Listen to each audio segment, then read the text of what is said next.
soon in the next minute, and if you can all prepare yourselves.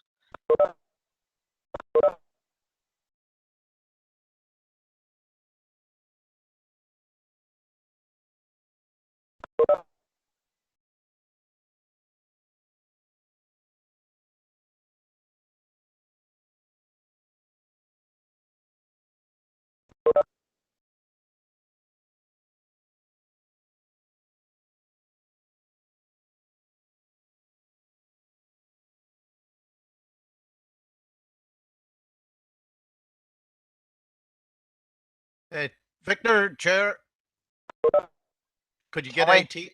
Could you get IT to check with Councillor Thomas O'Reilly? He's having difficulty logging on. Okay, IT's actually on this, I think, this evening. I contact Thomas now. Thank you. Good morning.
Good evening, councillors. Time is gone and it's now time to start the meeting.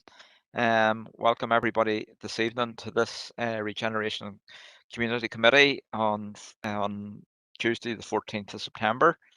Before we kick off, a couple of housekeeping matters.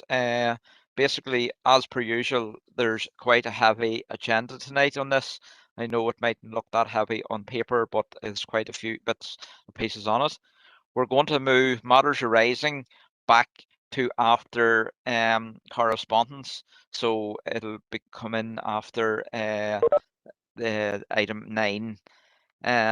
Also, I've had a few requests for people who wanted to speak and congratulate the Tyrone team on their victory at the weekend, and I certainly don't want to hamper anybody from doing that.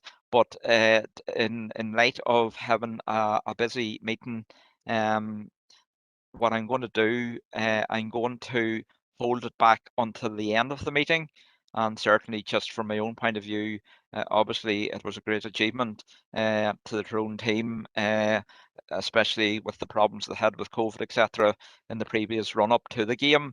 And I don't want to hamper anybody from seeing their piece. So if we can hold that back to the end of the game, the end of the meeting, we will take it hopefully from there and let everybody in.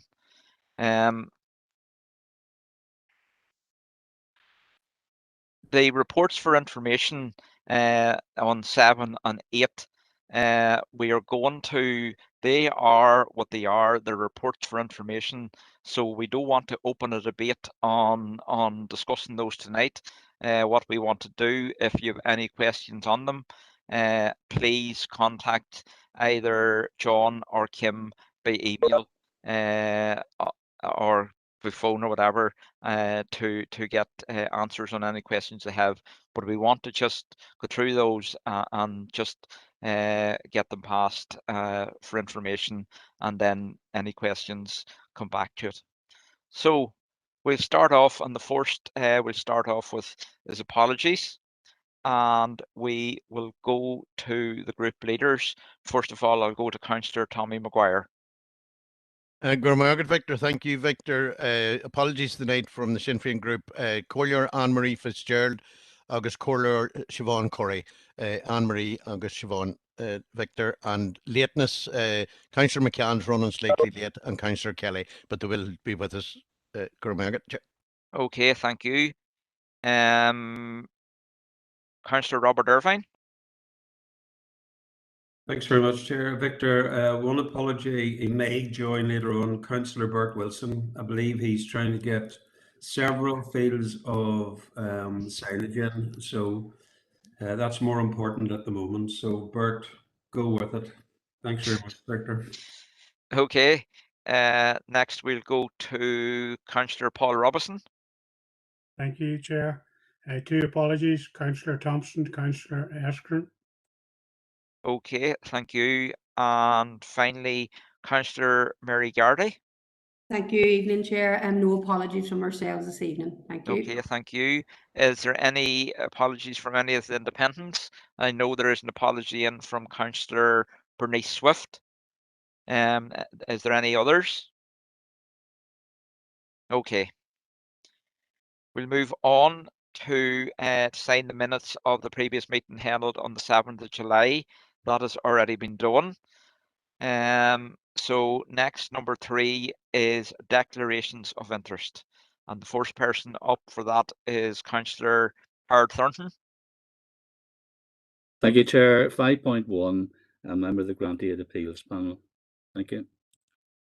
Councillor Robert Irvine. Oh, sorry, Councillor Tommy Mcguire. Thanks again, Victor. Item 5.1, or sorry, 5.4, bid as a director of bid. Councillor Robert Irvine. Thanks very much, Chair. Victor, 5.9, member of the Planning Committee, and 9.4, member of the Planning Committee. Thank you. Okay, Councillor Alex Baird. Thank you, Chair. Item 5.3, the Tourist Development Initiatives, as membership Vice Chair of the Marble Arch Caves Global Geopark Joint Committee. It's non-pecuniary, so it's just keeping myself covered by making that declaration. Thank you. Okay, thank you. Councillor John Coyle.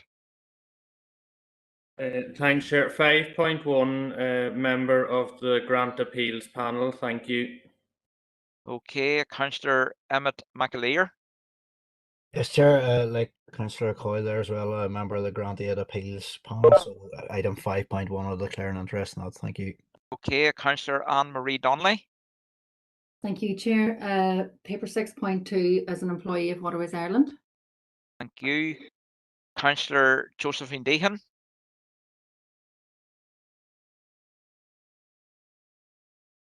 Josephine. Okay, we'll come back to you, Josephine. That seems to be Sorry, all. Chair. Sorry, Chair. I Okay. just had a bit of a problem getting in there. Chair, could I declare an interest as a member of the Planning Committee in 5.9 and 9.4? Thank you. Okay, thank you. Councillor Paul Robinson. Thanks, Chair. It's the same to Planning Committee, 5.9 and 9.4. Okay, Councillor Mclaude. Same. I'm an incoming member of the Planning Committee, so I'll take the precautionary route and declare an interest in 5.9 and 9.4. Thank you. Okay, thank you. And Councillor Glenn Campbell. Yes, Chair. 5.9 and 9.4, the Planning Committee. I think that was right. 5.4, sorry, and 9. It's the Planning Committee one there. 9.4, 9.4, yeah. 9.4. That's it. Thank you, Chair. Councillor John McLaughlin.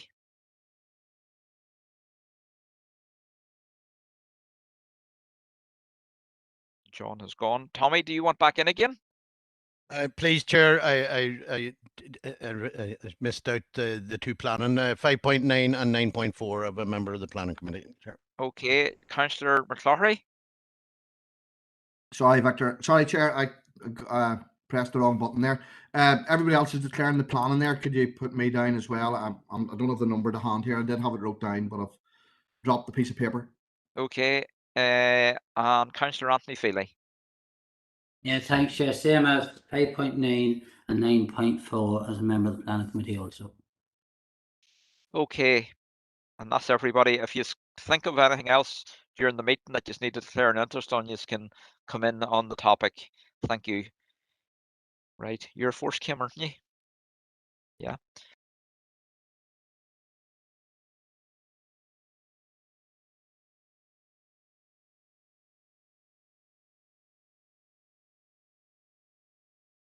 Audio, Chair. We'll pass over to Kim now for the reports for decision on regeneration and planning directorate reports. And 5.1 is to consider a report on the recommendations from Grant Aid's awards panel for projects development funding 21-22, paper A. Thank you, Chair. And as you've outlined, this report seeks approval of the recommendations made by the Grant Aid e-panel for project development grant aid. And the appendix attached outlines the findings or recommendations of the Grant Aid e-panel. So there were 4 applications for project development grant aid, and all 4 have been recommended for approval at a sum of £2,000 each, and they're listed in Appendix 1. So the recommendation is approval of the recommendations to allocate funding of £8,000 in respect of the Community Services Project Development Grant as approved by the Grant Aid panel for the financial year 21-22. Okay, you've heard the recommendations. There's nobody with hands up, so can I have a proposal, please, for that recommendation? Councillor Josephine Deehan, seconded by Councillor Anne-Marie Donnelly. Thank you. We'll move on now to item 5.2, which is to consider update report on the business case assessments, paper B. Thank you, Chair. This report seeks approval of 2 business cases which are outlined. The first relates to the Lisnaskea Waste and Recycling Centre, and it's for redevelopment of the existing civic amenity site, mainly for health and safety and welfare facility improvements to reconfigure the site to allow for split level access and a one-way system. And the second business case is for Gortin Glens Forest Park Phase 3, involving the enhancement of the Forest Park with several elements included, including additional parking infrastructure and replacement of wildlife enclosures and footbridges and a broadband connection to the visitor core area. The both business cases then are recommended for approval. Okay, Councillor Mclaude. I'm happy to propose the adoption of the recommendations.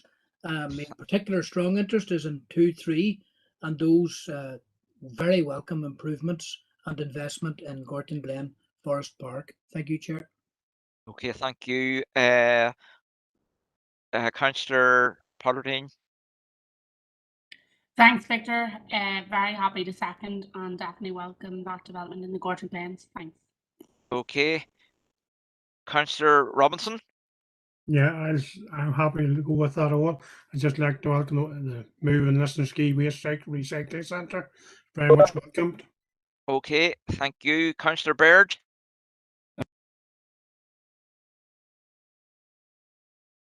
Councillor Baird, you're muted. Apologies, would you ask IT to contact Councillor Armstrong as she's in Div's Okay. IT? Thank you. No problem.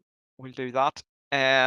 Okay, thank you for that. We'll move on now to item 5.3, and that's to consider our update report on various tourism development initiatives.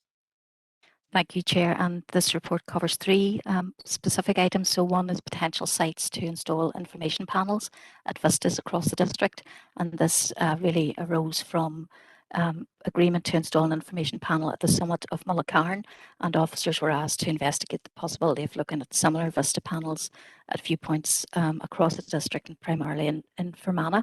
So the Appendix 2 gives a location map and images of suggested sites there, and Appendix 1 also gives an outline of what the end product might look like in terms of the panel which is prepared for Mclaude. The second one is a reallocation of budget to the Multimedia Support Programme for businesses, and this is really as a result of the success of this programme. So we're looking to move budget within the existing resource to allow us to support all of the expressions of interest which we received, particularly given the positive feedback around the programme and its benefits to tourism businesses in the area. And the third item then relates to the Sperrins Partnership Project. We had committed an annual contribution of £22,000 from each of the 4 partner councils, and that had been secured up until October 2021. We're anticipating that the annual operating costs will remain the same, and we're now seeking a commitment from each of the partner councils for an ongoing financial contribution annually at the same amount of £22,000, and to agree that. So the recommendations are the proposed installation of the Vista panels at the sites outlined, an increase in £8,000 in the budget to the Multimedia Support Programme met from existing resources, and the contribution of £22,000 to the Sperrins Partnership Project for the year from October 21 to September 22, and thereafter annually during the project lifetime, subject to confirmation of similar commitments from the other partners. Okay, thank you for that, Kim. The first person up is Councillor Thomas Mcguire. Thank you very much, Victor. I'd just like to propose the recommendations and particularly welcome the addition of the Vista panels. I think they certainly will enhance the visitor experience, both from tourism and indeed for the locals in the area. Okay, you're proposing the recommendations? Yeah, that's correct, Chair. Yes, please. Thank you. Before I go to Councillor Anthony Feely, can I clarify who calling user number 2 is? I take it as Sean, but we'll double check. Councillor Sean Clark. Yeah, okay, thanks, Sean. Councillor Anthony Feely. Yeah, thank you, Chair. And like Tommy there, I welcome these things coming into our area, and it's about 4 or 5 of them in my own area there, and up in Belcoo, the Marbank viewpoint, and the culture, and in Garrison at the Roisin down at Loch Melton there. But I was just wondering, could we get another 1 or 2 onto that, Kim, or is that it? Because there's a place up above me here, Little Dog is called. It's up in the used to be in the middle of a forestry, and there's if you're at the top of that, you've got 365-degree view in all directions. You know, in fact, it's where the forestry years ago they had a lookout point there in the springtime for looking out for fires, and there's a stunning view from it. I was just wondering, maybe it can't be added on, but sometime maybe just when we are looking at these other ones, you know, and there does go a lot of people up there walking and goes up to the top of this Little Dog. It's kind of between there and Donnelly Garrison, and there is the very bad signage at the end of the road directing people to it. You know, I was just want to mention it when I was talking about it, but I was just wondering, can we add any more to it? Because we have such good views in all them places as listed there, you know, so it's we are blessed to have it. So I was just wondering, and I'd second the proposal as well. Thank you. Thank you, Anthony. Yeah, well, yes, Chair, we're happy to take further suggestions and to investigate those and the opportunities to install panels. So we'll certainly take those and look at them, see what we can do. Thank you very much, Tim. I appreciate that. For it is a very good one there now, and it's not as well commonly known as the other ones, but it'll be every bit as good as them. Thanks for that. Councillor Mclaude. Thank you, Chair. Yeah, in relation to, I suppose, or in a similar vein there, as Councillor Feely in 2.1.3, where it talks about the interpretive panels, I'd like to propose or hope that we could look at maybe getting something into the Black Bog Ramsar site, which I've spoken about before, and I think it would be really worth recognising and acknowledging within the district area. In relation to the final item, whilst I'm very pleased to see money being spent on promoting the Sperrins, I would still have serious questions about the makeup of the partnership project, the involvement of the likes of Dalradian and SSE companies, which are only going to lead to the destruction of the AONB as opposed to the promotion of it. So I would question their involvement and object to their involvement. Thank you, Chair. Okay. The recommendations has been proposed and seconded. Is everybody happy with those? Okay, we'll move on now to number 5.4, and that is to consider an update report on Enniskillen bid.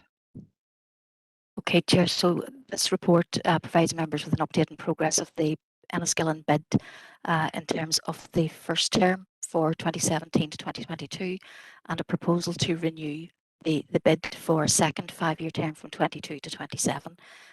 Members will be aware that a bid is a business-led and business-funded body formed in relation to a specific defined commercial area, and it's about provision over and above statutory provision. And bids are governed by bid regulations, specifically relating to their governance and operations. So the attachments to this report set out some of the reports prepared by BID in terms of their annual reports and annual performance. So the council has one appointed member, Councillor Mcguire, as its representative on the board of Enniskillen BID, and a second observer appointment to which Councillor Thornton has been appointed. The formal correspondence has been received from Enniskillen BID, asking us to advising of its intention to seek the second 5-year term and requesting the council to hold a ballot in line with Schedule 2 of the regulations. Legislation requires that is served at least 98 days prior to the opening. We have dates outlined in terms of when the ballot will open and close, and that complies with the 42-day time frame, with the declaration of result on Friday the 11th of March 22. Enniskillen BID has confirmed that consultation with business owners and stakeholders is ongoing, and that there will be a Term 2 business plan launched on the 7th of January 22, and evidence of the engagement has been provided in the business plan attached at Appendix 4.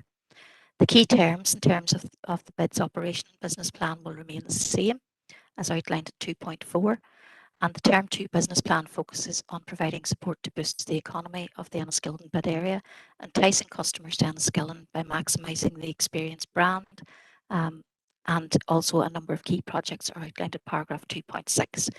So Enniskillen BID has requested the council to commission Civica, the election centre, to undertake the ballot for Term 2, and BID will pay all costs relating to the ballot. And as per legislation, the council is requested to appoint a returning officer, and it's recommended that the council's chief executive is appointed in terms of that position. And if the reballot process is successful, then Term 2 would commence in May 2022 for a period of 5 years. So there are a number of recommendations outlined on page 4 of the report, Chair.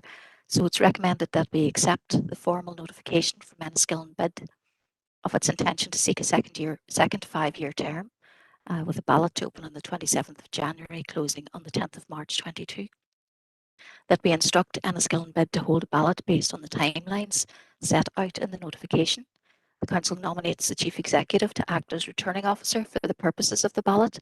The council commissions Civica to undertake the ballot on behalf of the council, noting that the cost will be met by Enniskillen BID Limited. That the council votes yes for an Enniskillen BID when the ballot papers are received on the 27th of January.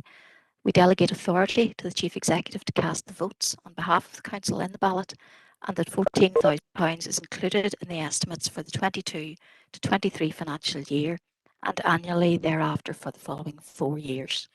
Chair, those are the recommendations. Thank you for that, Kim. First up is Councillor Howard Thornton. Thank you, Chair. I am the delegated observer. Now, what that role means, I'm not sure yet, but I don't attend meetings or whatever or have any decision-making power. But as an Enniskillen councillor, I welcome this proposal and the set of recommendations.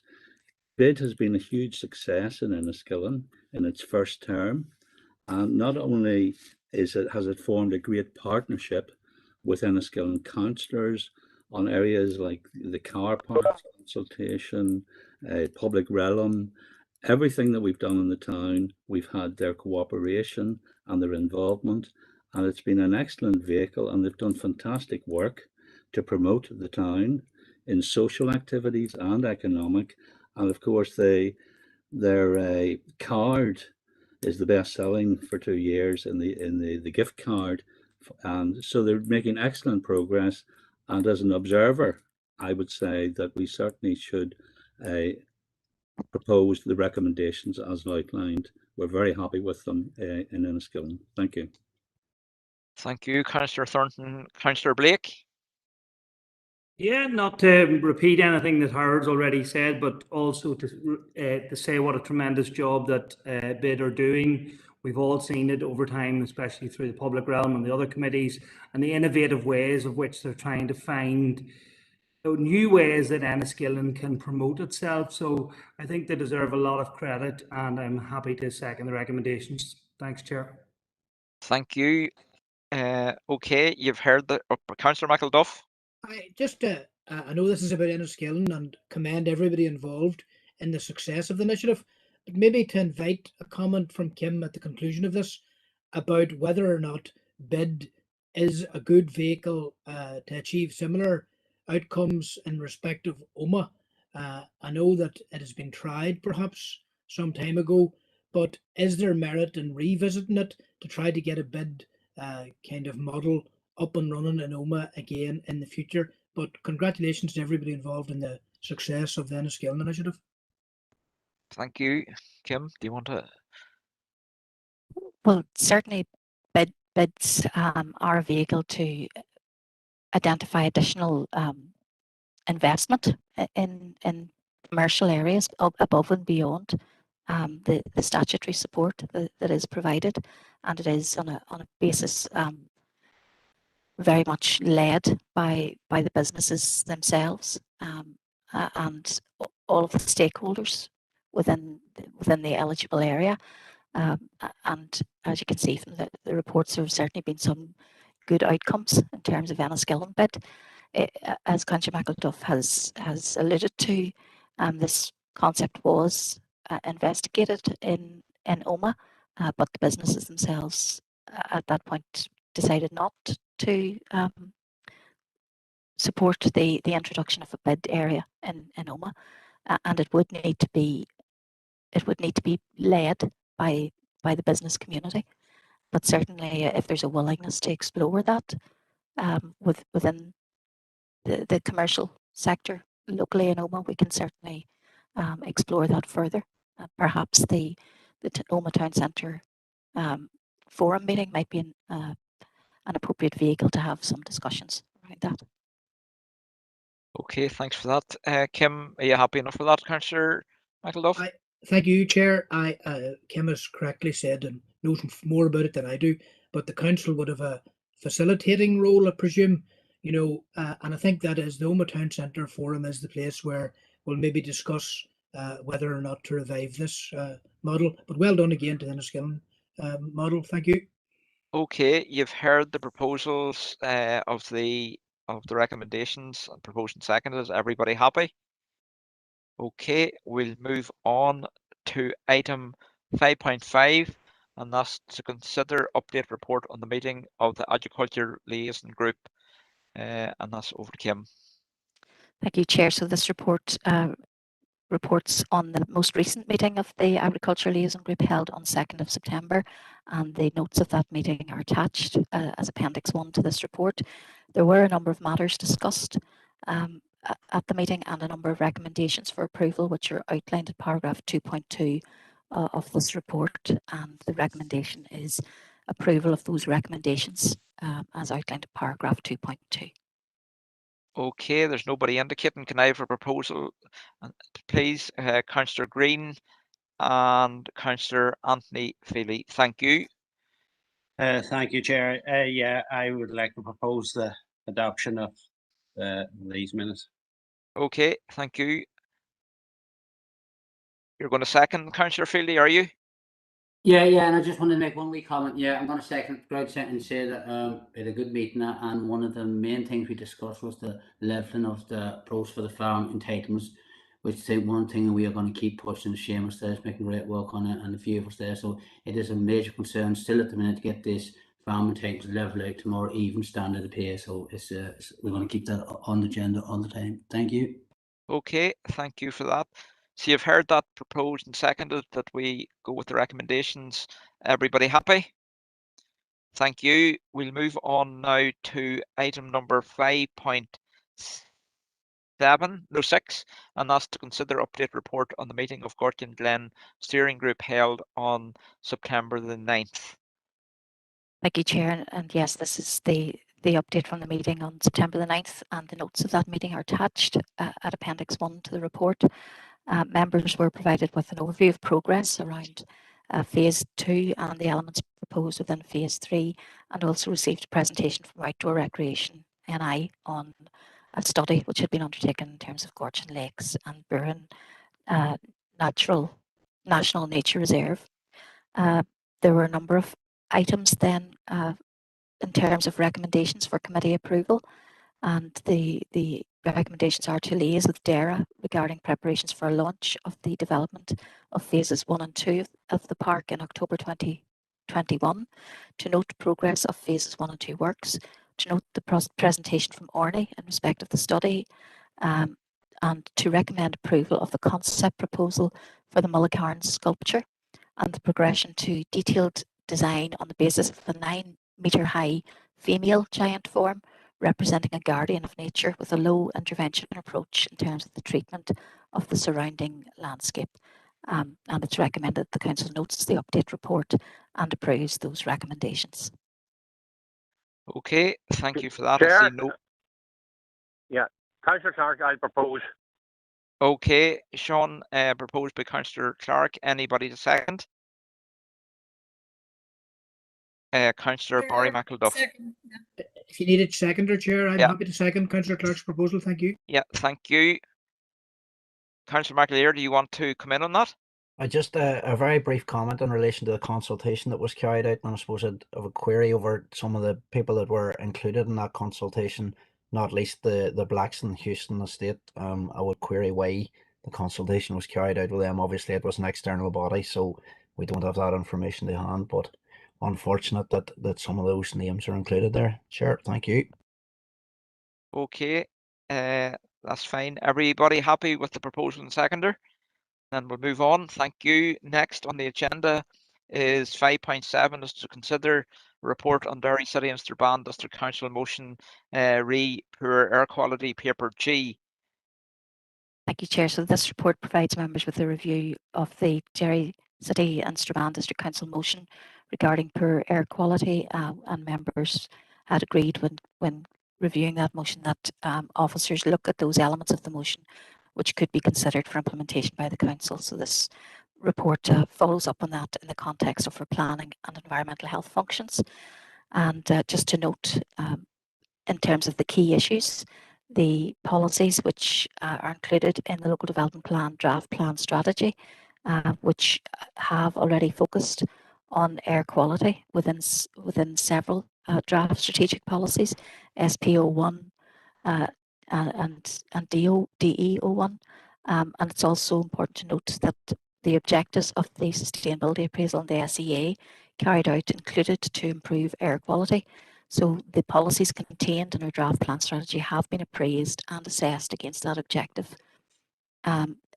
It should also be noted that at the local policies plan stage of the plan strategy of the development plan, we will be able to look at issues around considering specific sites and associated opportunities around particular areas, for example, around installation of fossil fuel heating and wood burning stoves.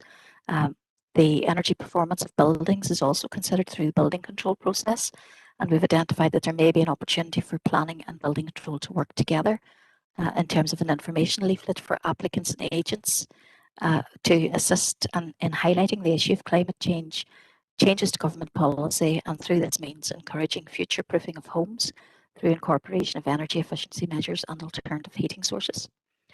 Air quality is also a material consideration in the determination of a planning application where such issues arise, and the Council's Environmental Health Department are a key consultee in respect of air quality implications. The Environmental Health Department liaises with Planning Department on matters relating to air quality and where there are any potential to cause adverse impact, and will also recommend mitigations where appropriate. The Environmental Health Department has also undertakes an annual review of air quality as part of the requirements of local air quality management, and to date, Fermanagh and Omagh District Council has not been required to declare any action areas arising from exceedances of pollutants in terms of the air quality strategy. However, to ensure that we take a proactive approach to this, monitoring for air pollutants normally associated with traffic and domestic sources are also going to be undertaken as part of the review process for next year. So that's an increase in the current level of monitoring. and that process is being pursued with providers of equipment and will be rolled out.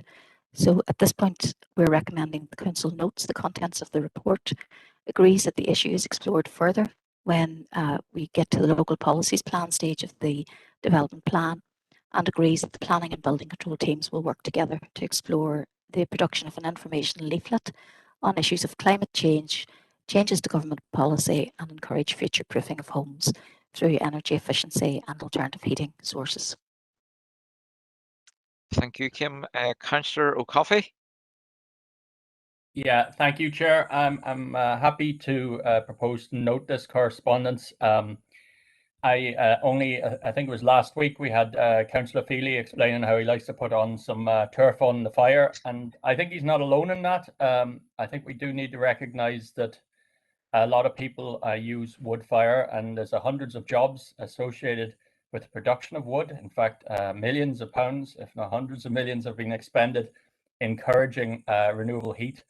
And the other thing to remember is that wood is actually one of the few heating sources which is renewable. Stormont's paid £250 million for a gas connection, which at the very time when the Climate Change Advisory Group is saying that has to be disconnected by 2025. So I think we need to find ways to transition to sustainable wood burning on a cleaner basis. So I don't think we should be trying to outlaw wood burning, but we should try to require cleaner burning devices, and there's a lot of clean burn technology out there. Obviously, this may be a different situation in towns and urban centres, but one of the issues is that most particulates are released from rubber, from tyres and from brakes of cars, and I don't think anyone is proposing we get rid of brakes on our cars at this stage. So I'm happy to note this. I think we do need the future-proof housing, but I think we need to be intelligent about how we do it so that we can actually transition to renewable energy sources. Thank you, Chair. Thank you. And you're proposing the recommendations, Councillor O'Coffey? I was indeed, Chair. Thank you, Chair. Okay, Councillor Feely. Yeah, thank you, Chair. Yeah, and I'll be happy to second them. I just want to make one wee thing very clear. I do burn timber, but I'm not a guy that goes mad cutting all the trees over the place. Pile of trees now farm, another one just blow down, and that's the kind of trees I'll be cutting and burn, and maybe cutting hedges and stuff like that. There, but I wouldn't be mad cutting sticks then. I just wanted to clarify that, but happy to second the proposal. Okay, thank you. Councillor Mclaude.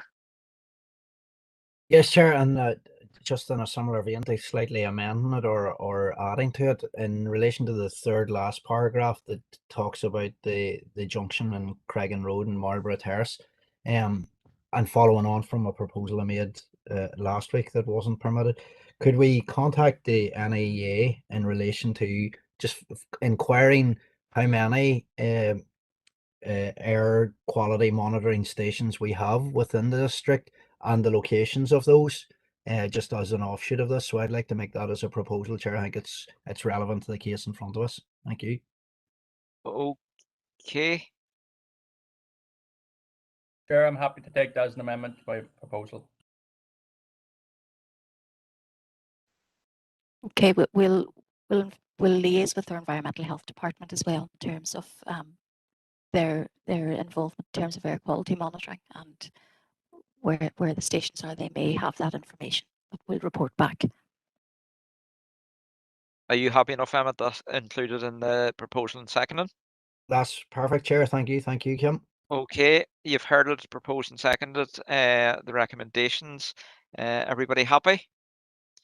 Thank you. We'll move on next to item 5.8, and that is to consider report on draft development plan practice, note 11, receipt of independent examination and report and adoption of a development plan document DPP N11. Okay, Chair, so this report provides members with a review of DPP N11, which has been received in terms of receipt of independent examination report and adoption of a development plan document. This was received on the 24th of August from DFI and is attached as Appendix 1, and any comments are to be submitted by 30th of September. It's recommended that the Council will submit comments to DFI on the draft guidance document, And in section 2, we've set out suggested comments which relate to information around the process for release of the independent examination report.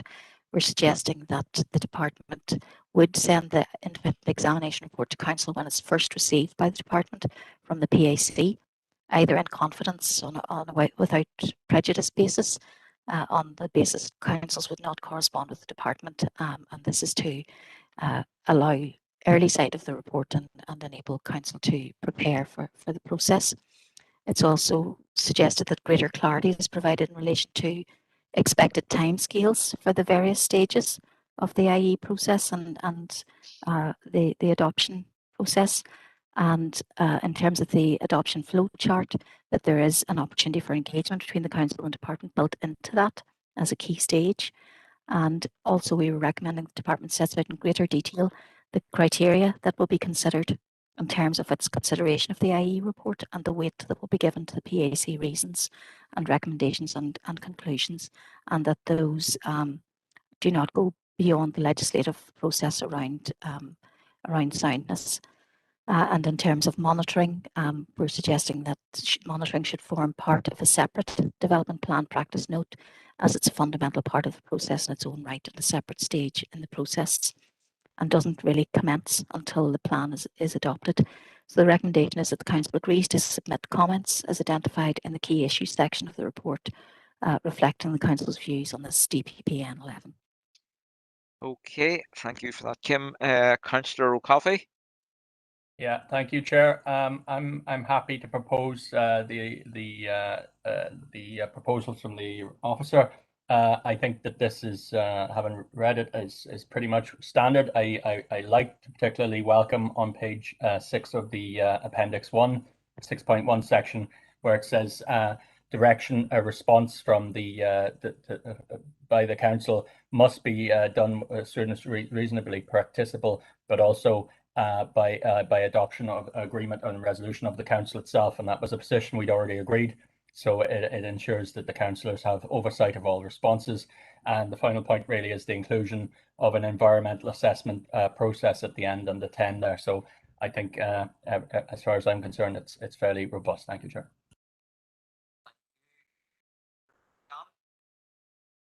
Okay, Chair, yes, happy to second the recommendations there.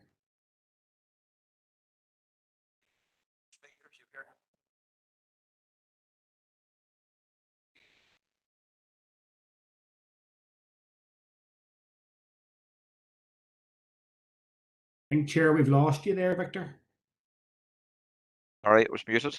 It was to consider 5.9 to consider the report on consultation with DFI on planning application LA 10 2019 1386F. Thank you, Chair. So this report is in relation to the consultation as you've outlined, which we were informed of on 18th of June by DFI, and the consultation specifically relates to the submission of an environmental statement. A response was originally due on the 9th of July, but DFI has agreed an extension of time until the 15th of September.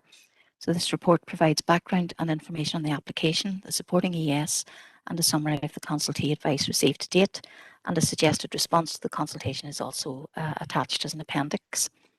This relates to 2 planning applications submitted by NE networks relating to the Fermanagh District Council area and the Derry City and Strabane Council area.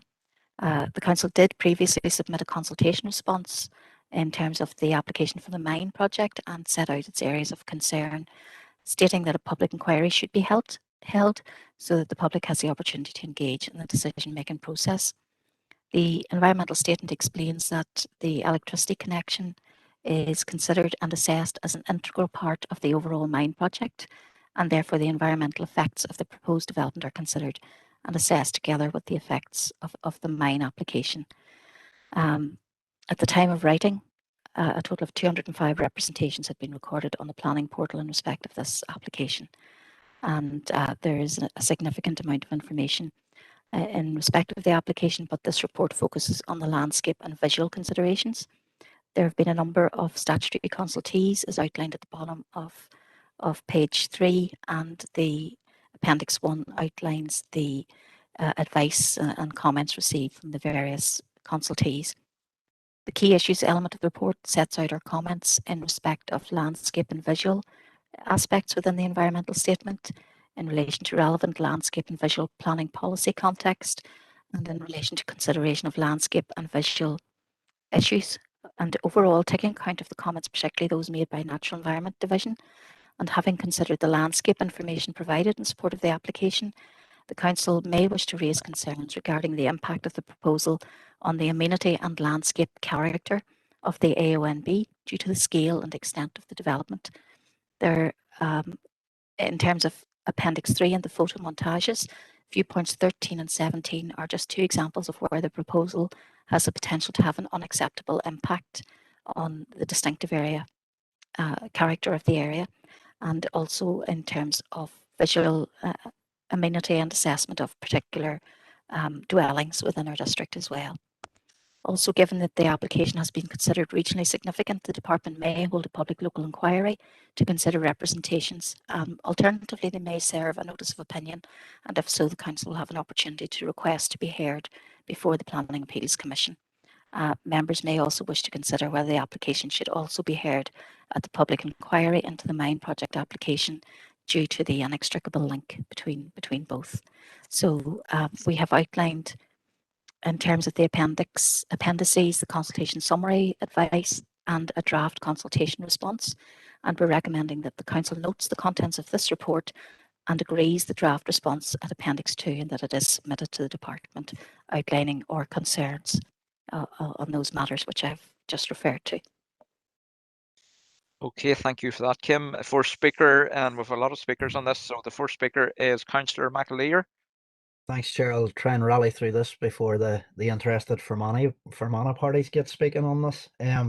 The overall applications for well over 300 poles between 11 and 20 metres high to carry heavy duty power line through the Sperrins area of outstanding natural beauty from Artigarvan to Greencastle for the benefit of a private company which has applied for a gold mine processing plant that will end up poisoning our water, our air, our land, our health, and leave a long-term mess for which this council will be responsible.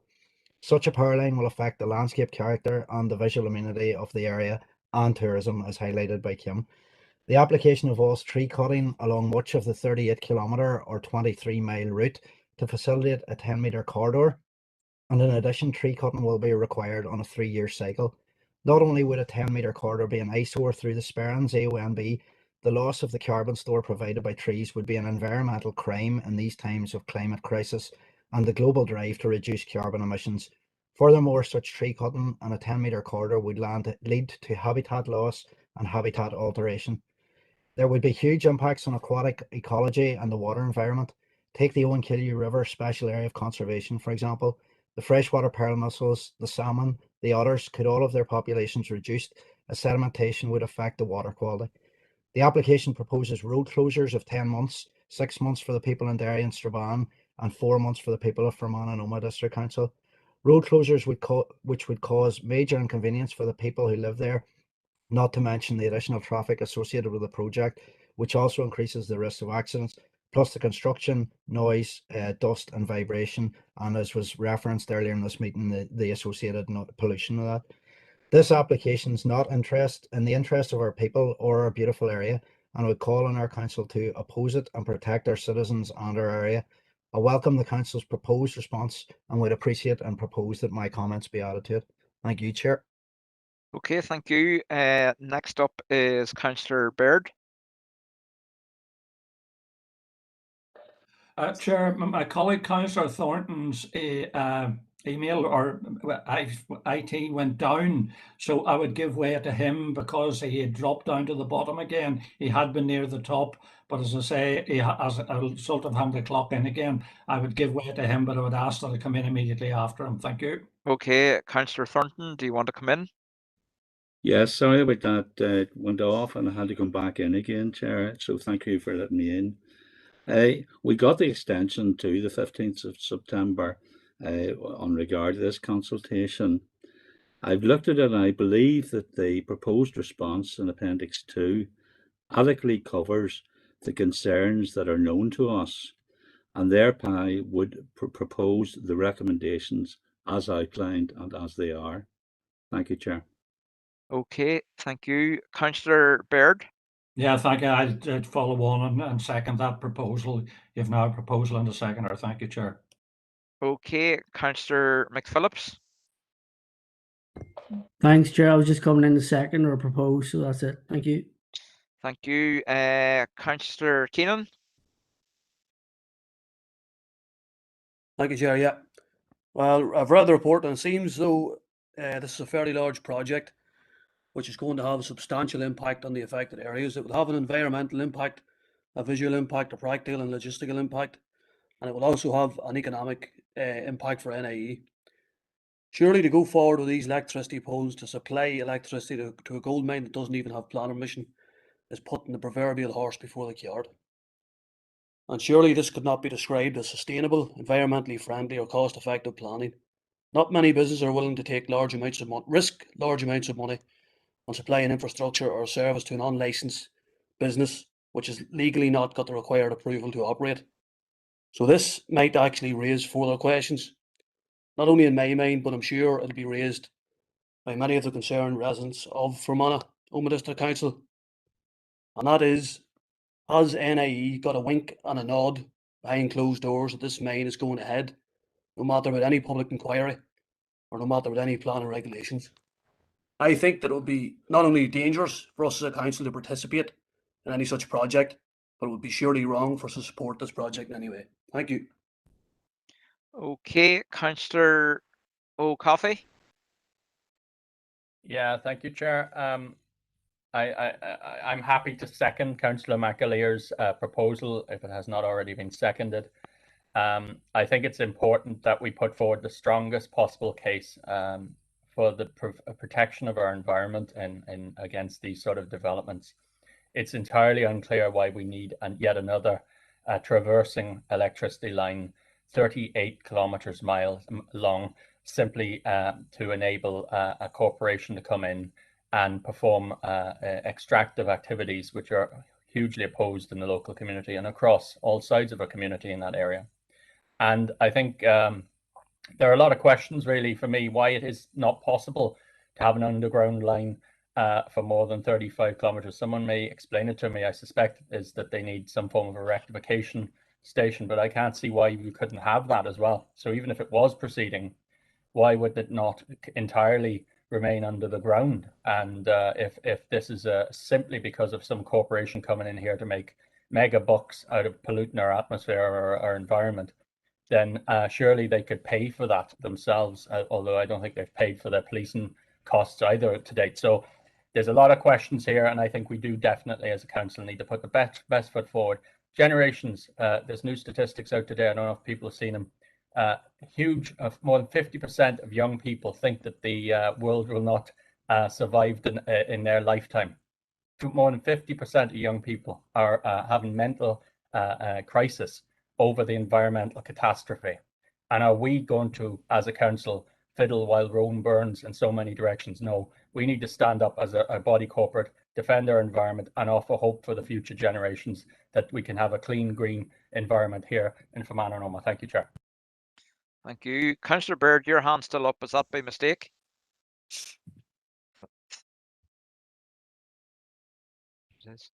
Okay.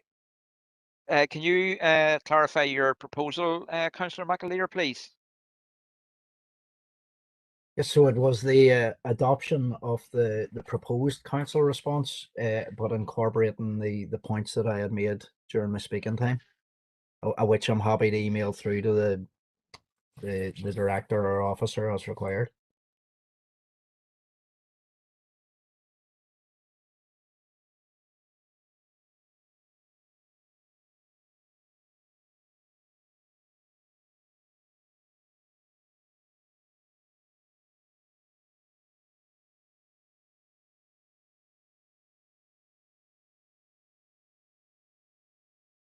Okay.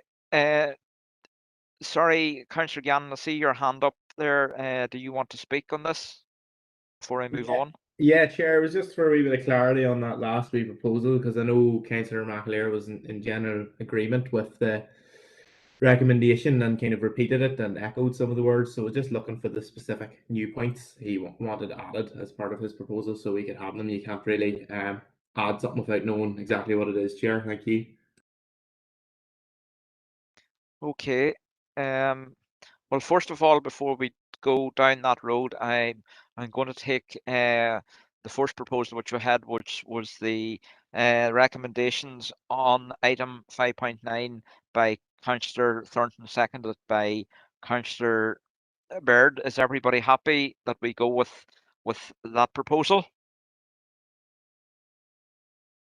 No, Chair, I think it can be strengthened, Chair, so I'd dissent from that. Okay. Recorded point, Anybody? Chair. Okay, bear with me.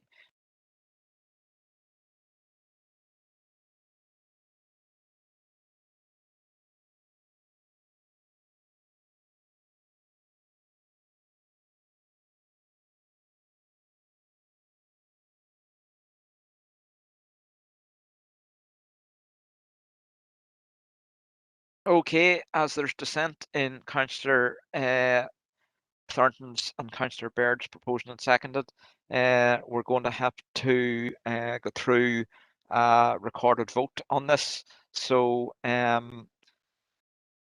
we start off with Councillor Deanna Armstrong. For. Councillor Alex Baird. For. Councillor Matthew Bell. For. Councillor Paul Blake. For. Councillor Mark Buchanan. For. Councillor Glenn Campbell.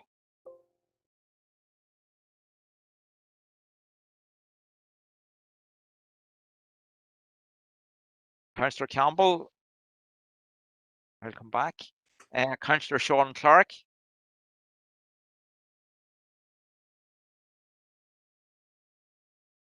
I'll come back. Councillor John Coyle. For. Councillor Siobhan Corey's absent. Councillor Josephine Deehan. Not voting, Chair. Councillor Anne-Marie Donnelly. Against. Councillor Sean Donnelly.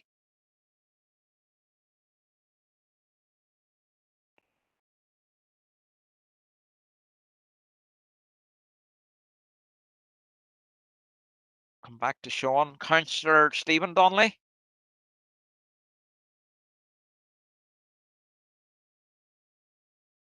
I'll come back to Councillor Keith Elliott. For. Councillor Deborah Erskine is not on. Councillor Anthony Feely.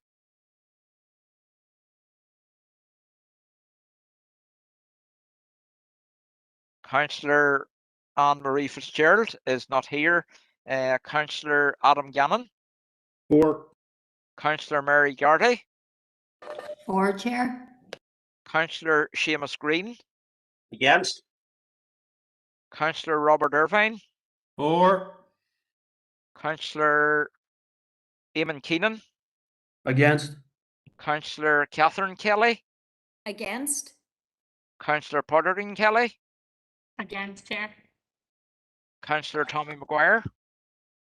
Declared interest as a member of the planning committee. Okay, thank you. I believe maybe other councillors had as well, Chair, there. I'll double check that, Tommy, now that you've mentioned it, and I'll omit them from the. Don't think any of them have called any of them yet. Chairman, sorry. No, Robert Irvine. Robert Irvine voted, so I'll take Robert Irvine's out of it. And Glenn Campbell declared interest. I've seen that. Yeah. Okay. Okay. Thank you, Tommy. Councillor Emmett McAleer. Chair, I'm against that. That's the vote doesn't fall there because some people have voted that shouldn't have voted. No. Well, I'm going to omit them out of it again, Emmett. All right. Councillor Chris McCaffrey. Aye. Sorry, can you repeat, Chris? Against. Okay. Councillor Stephen McCann. Against. Councillor John McClaughry. I'm on the planning, thank you. Sorry. Thank you. Councillor Michael Duffs on the planning. Councillor Garvin McPhillips, Board Chair. Councillor Donald O'Coffey, Against, Chair. Councillor Thomas O'Reilly's planning as well. Councillor Alan Rainey is planning. Councillor Paul Robinson is planning. Councillor Swift's absent. Councillor Thompson's absent. Councillor Howard Thornton. Board Chair. Myself, 4, and Councillor Bert Wilson is absent. So let me just check to see that I haven't included anybody who's on the planning committee. Bear with me.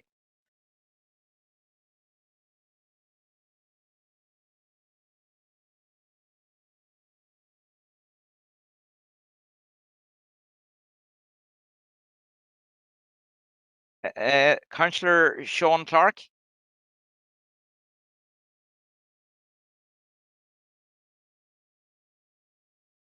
And Councillor Stephen Donnelly.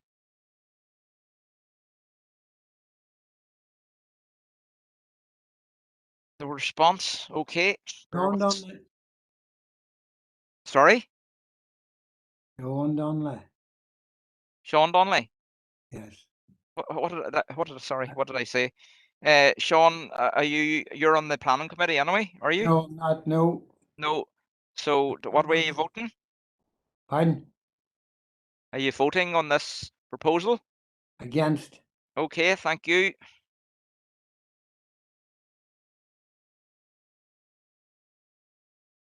Oh, Jesus.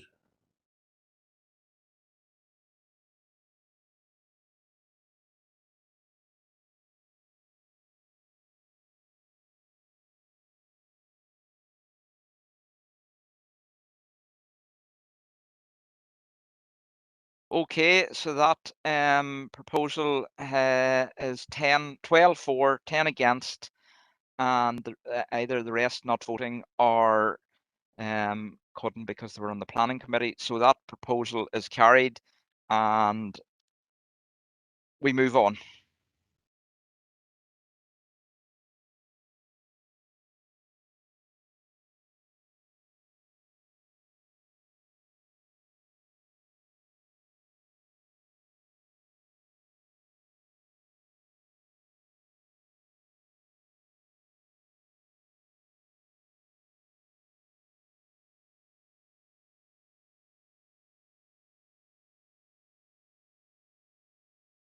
Okay, we'll move on now. And the next item on the agenda is 5.10, is to consider update report on performance improvement, and that is paper J.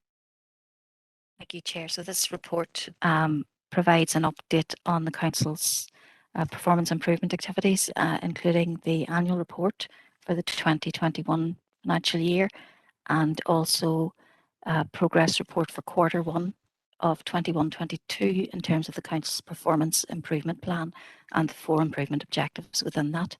So in terms of the annual report for 2021, this year is a very different document. As members will be aware, there was no requirement to put in place a performance improvement plan for 2021 because of the pandemic, and there were regulations which regularised that decision.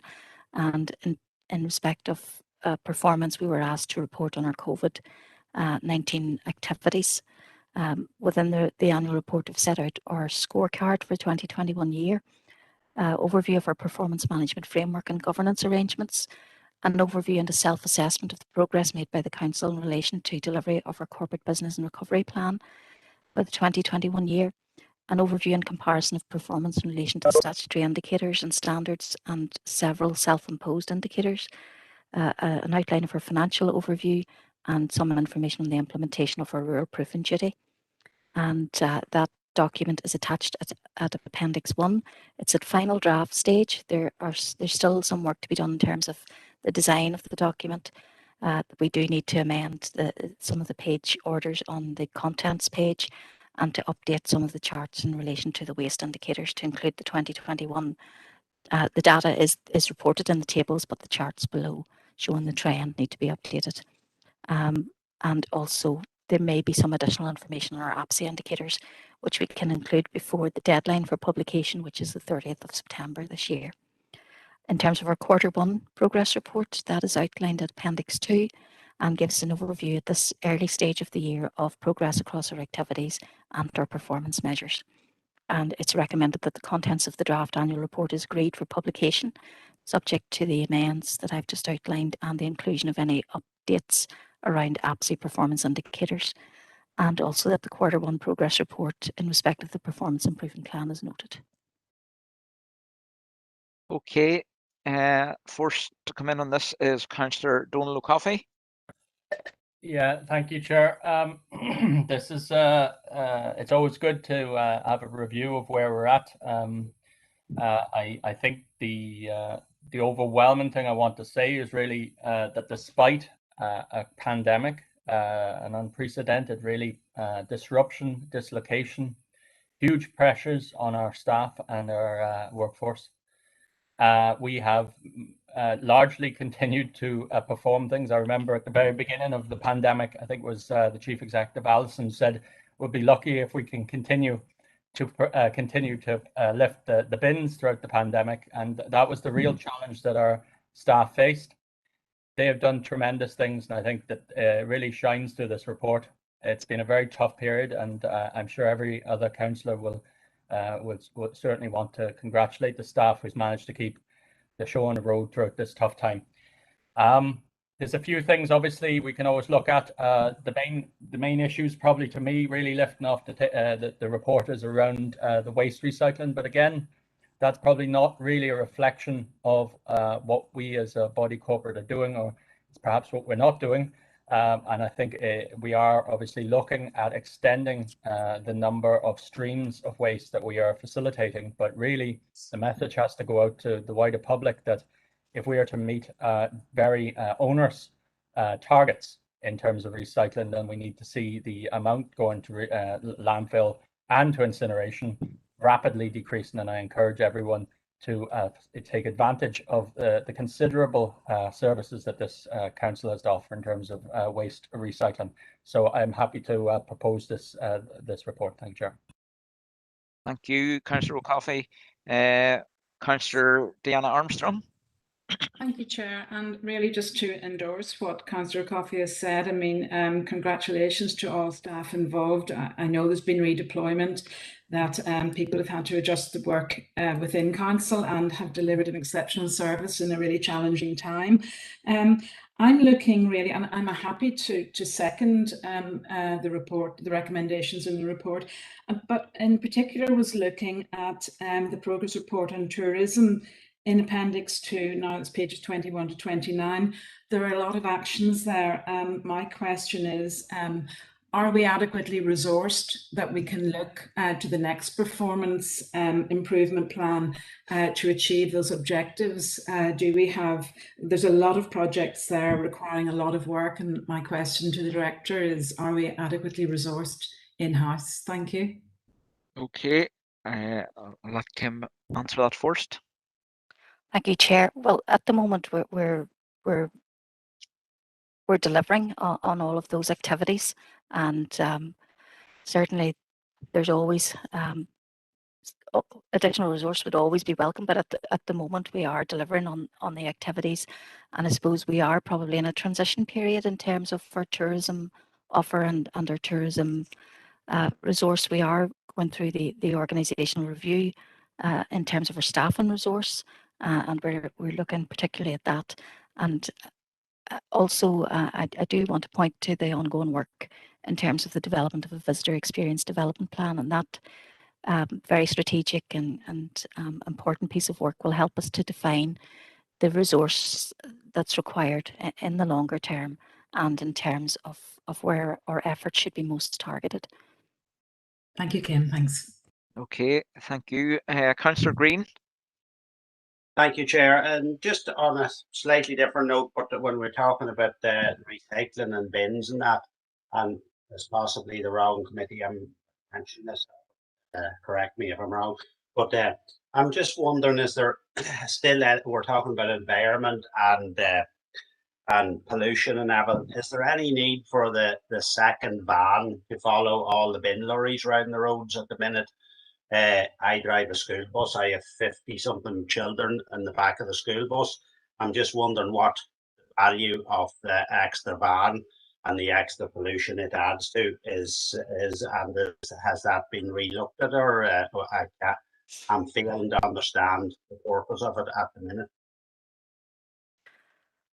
I can ask, Chair, I can certainly ask that we have an update report to Environmental Services. I suppose the Council is continuing to look at the application of the COVID restrictions and the guidance that's placed on us, particularly as a public authority. And one of the issues around that would be, I suppose, the close environment in terms of the cab of some of those vehicles and the length of time that our staff would be in that enclosed environment over the period of the run. So there are a number of factors to be taken into consideration, but we do continue to review those in terms of our risk assessments on an ongoing basis and in terms of our consultation on the operation of those services with our employee representatives as well. But certainly I will ask that there's an update report presented on that.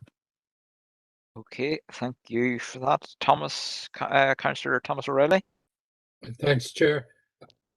Can I just, first of all, congratulate everybody that has, as Donald said, kept the show on the road through very trying and very unusual times that we've had to adapt and overcome to be able to provide services to our citizens. And that's very, very commendable. Can I then follow on while we have a good report and so forth? Can I try to look to see if we can ascertain how much COVID has been costing us as a council when we're talking about stringent times and cutbacks and all the rest of it? And where do we see the next sort of stage of COVID? Bearing in mind that I'm looking to take a trend of vaccine working and so forth, that we are working our way out of it. But where do we see ourselves in another 2 months? I ask that because there has to be a huge cost being incurred all the time when you think of the extra vans around the roads, and that's only but a small example, Chair, of where we are with different restrictions and different measures that are needed for COVID guidance.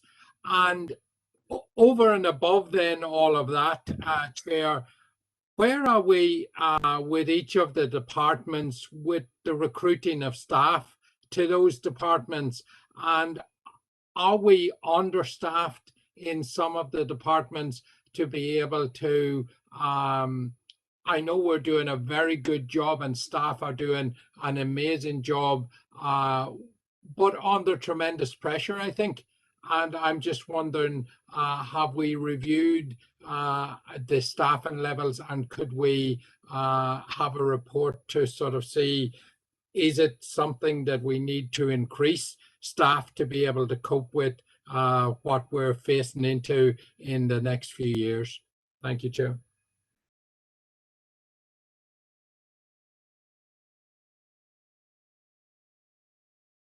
Okay, on those issues which you've raised, Councillor O'Reilly, we'll get the Director to bring a report to Policy and Resources. It'll obviously not be tomorrow night. It'll probably be at the earliest, it'll probably be October. So, are you happy enough with that? Cheers. Yes, Victor, thank you very much. Okay.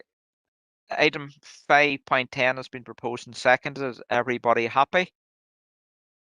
Okay, we'll move on now to item 5.11, which is to consider the report of the Director of Regeneration and Planning.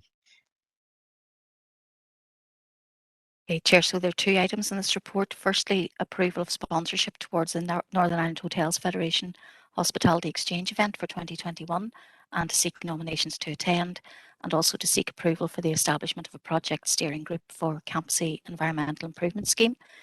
In terms of the Hospitality Exchange event, we are invited to be a co-sponsor of the event, as we have been in previous years, at a cost of £1,000.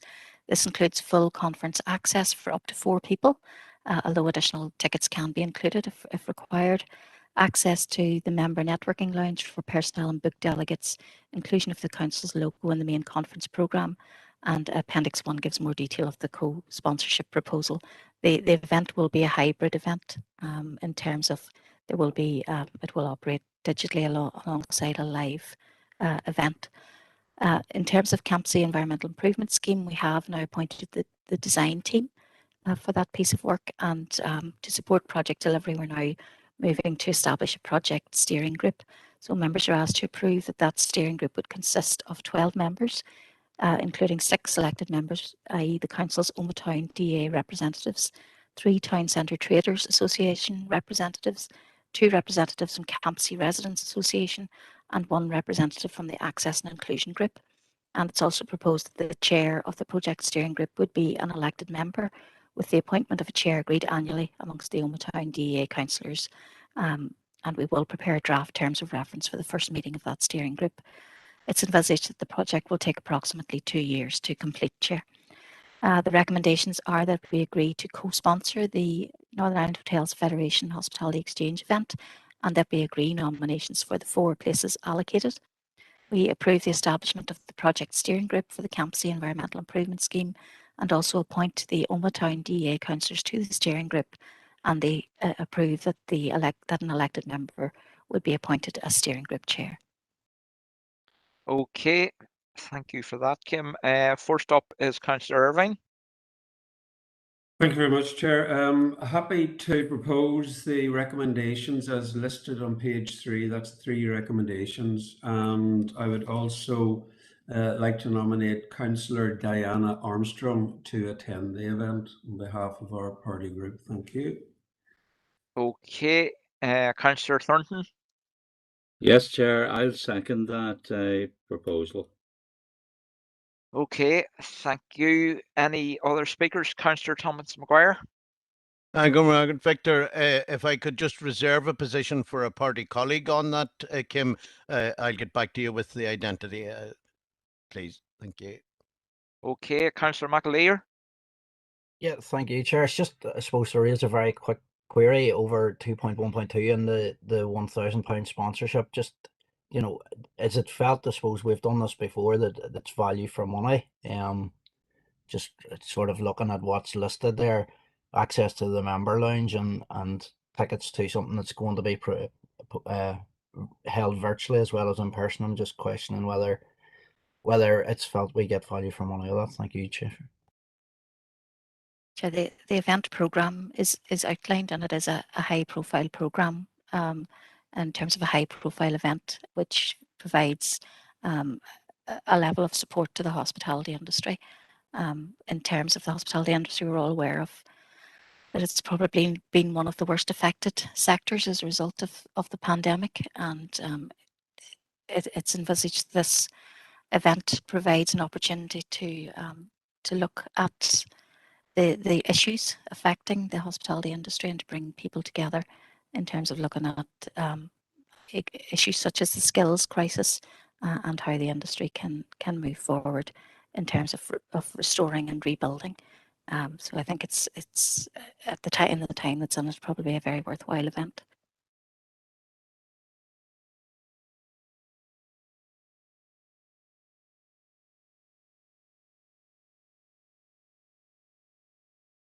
Mute, Victor. Yeah, thank you. Yes, we've heard the report of the Director of Regeneration and Planning, and it's been proposed and seconded. Everybody happy with that? Thank. Any other nominations for the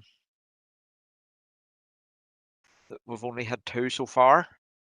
If there's anybody else wants to put their name forward, if you can drop an email to Kim, please. Thank you. Okay, we're moving on now to the Community and Wellbeing Director reports, and it's now over to John. And the first item on the agenda is item 6.1, is to consider the report on people, places, events and service level agreement, paper L. Thank you, Chair. Chair, this is to seek approval for a service level agreement with Cooperation Ireland for a project to promote the heritage within local communities, and it's linked to the decade of centenaries.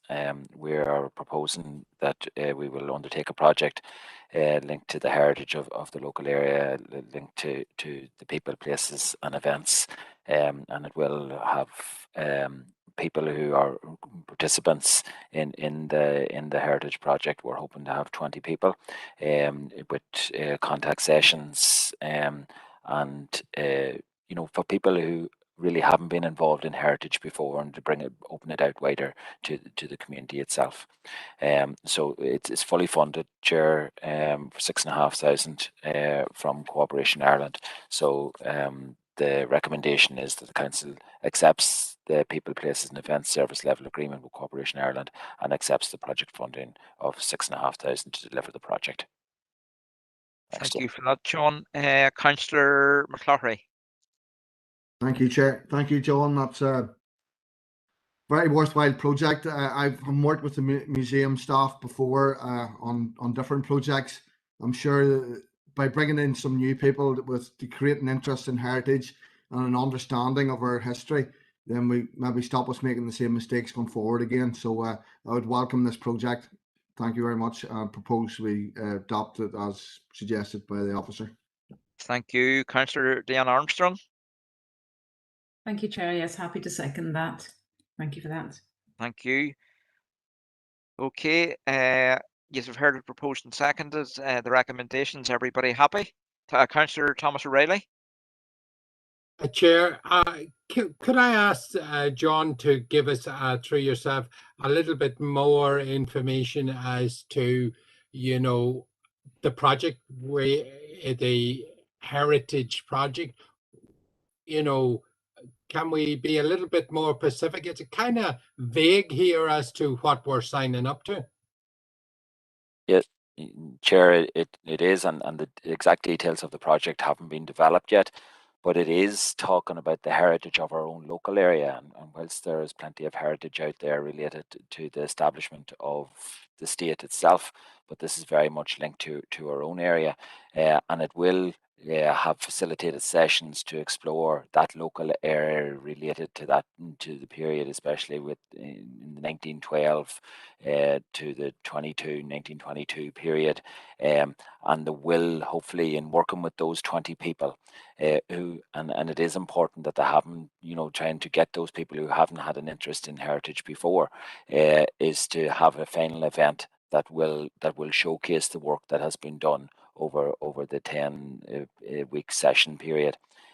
So I suppose the exact detail of it, Councillor O'Reilly, hasn't exactly been developed yet, but it will be an interactive programme, and hopefully one that will be open up then to the full district for the participants of the district. Well, Chair, could I, you know, because I remember sitting on Piece 4, how tricky it was for agreement to be got on how we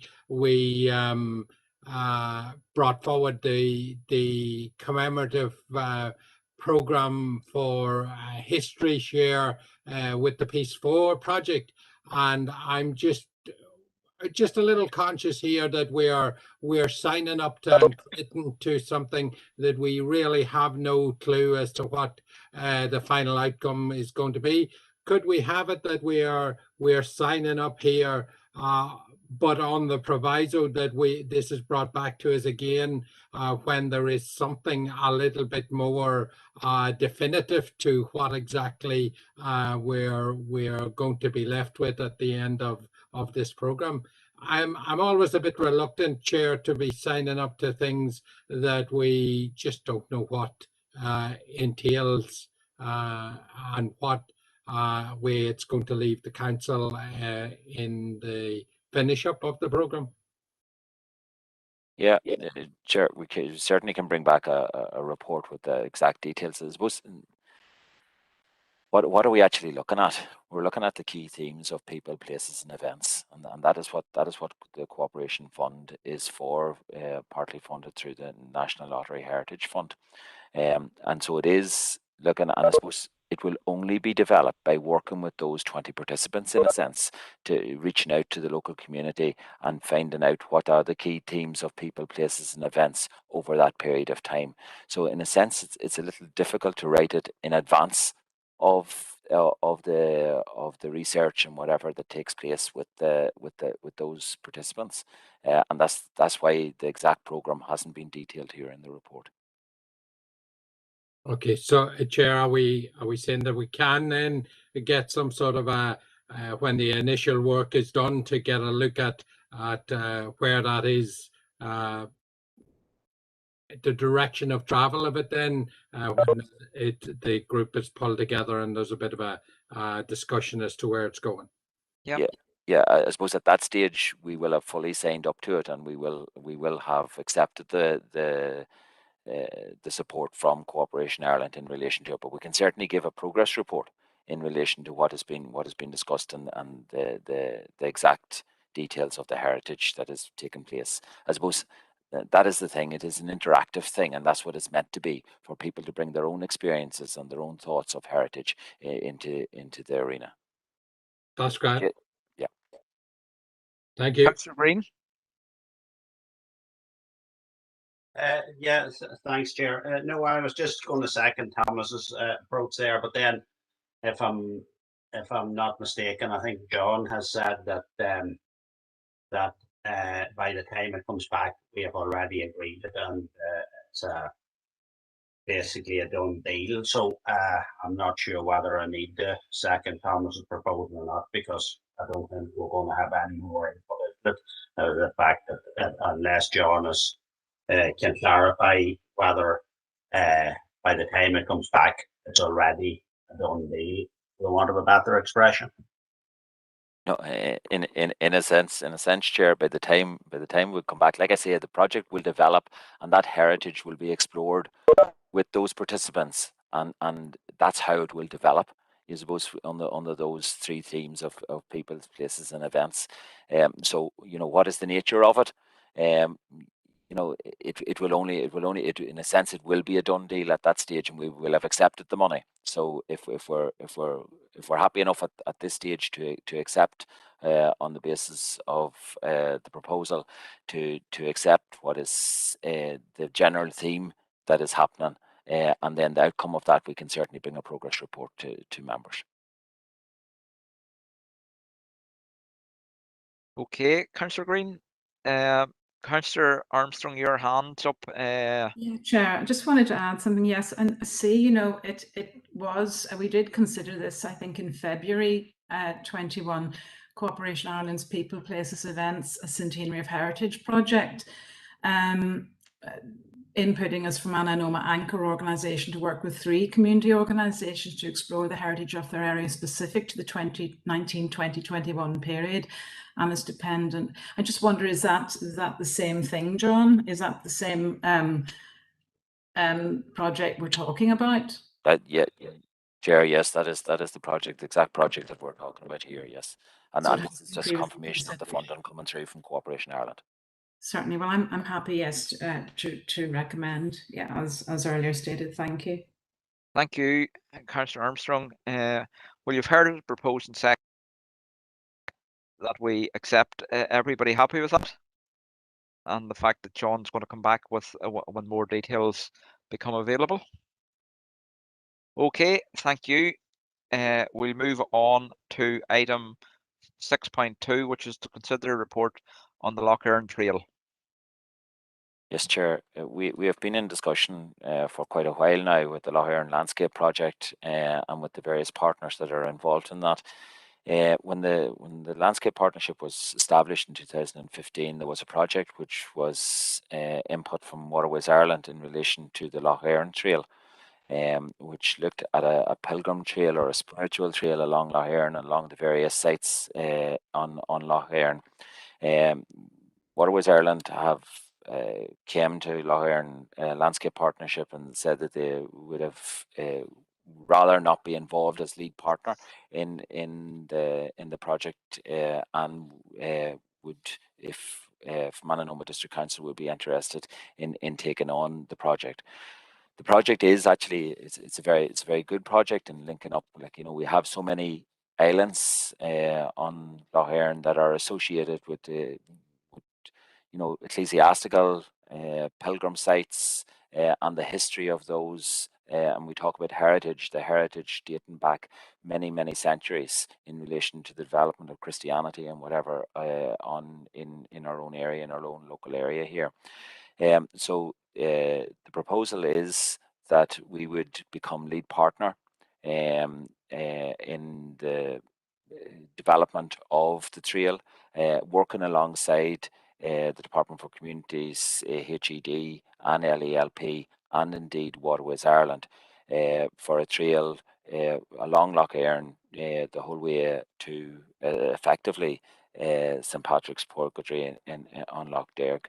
It should be noted that there was a larger piece of work which was completed by Waterways Ireland, and indeed if Manoma District Council were involved in it as for an all-Ireland trail along the water, including the Shannon Erne and Lough Erne itself, and this would very much feed into that process.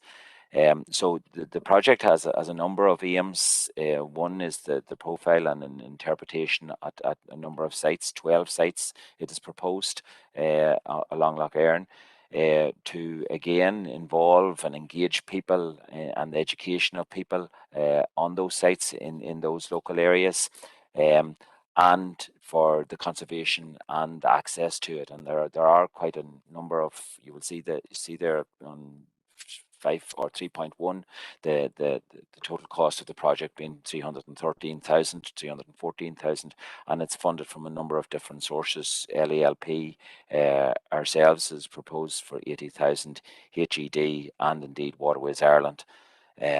So it is looking for approval that we take on as lead partner of the project, which links into many of the other all-island trail along the route. So it's recommended that the council, for the purpose of delivery of the trail, focused on the ecclesiastical sites of the Erne system and associated programming, enters into a project partner agreement with the LELP. And part of it is to recruit a project officer in order to deliver the project, and it provides funding for the delivery of the project to a maximum of 80,000 over the years of the LELP programme 2021 to 2024. Thank you, Chair. Okay, first up is Councillor Tommy Mcguire. Good Victor, and thank you, John, for the report. And I remember we got a presentation from the Lough Erne Landscape Partnership a few months back, and I was very enthused by the work they were taking on. And I can see now that this is a very worthwhile project, now being funded over 300,000. The heritage of Lough Erne, as I've discovered myself through my interest in the language and the depth of learning and places of learning that there were in Fermanagh that are still new to me, and indeed I get excited every time I speak to some of the well-known historians we have about the district. And I equally think that the project in relation to the old saints and scholars that we had on Lough Erne, and it really is a worthwhile project. Heritage, as we say, when we deal with heritage in a specific, as in the previous item, it can be slightly problematic. But when we go to the heritage that goes way back over the centuries, where it's all new to us all, it doesn't belong to any one section or the other, and it's invaluable as a learning tool for our younger people and indeed for ourselves. So I'm very happy to propose the recommendations and look forward to the work that this group does, and I really am excited by it. Victor. Thank you. Councillor Howard Thornton. Yes, Chair, I totally agree there with Councillor Mcguire. This is a long time coming. We've talked about it for years, and obviously now it's coming near fruition. One point of clarity I'd like from the director is the recruitment of a project officer. Is that project officer, is the cost of that member of staff covered within the overall budget, or is that an additional post to FODC? That's the point of clarity I would like. Otherwise, I'm very happy to second, but I'd like clarity on that particular point. Thank you, Chair. Chair, the cost of the project officer is included in the 313,000, so it is not a cost directly to FODC. It is largely funded through LELP and also the little bit of contribution from FODC in that regard. I'm very happy to second Councillor Mcguire's proposal then, Chair. Thank you. Okay, thank you. Councillor Robert Irvine.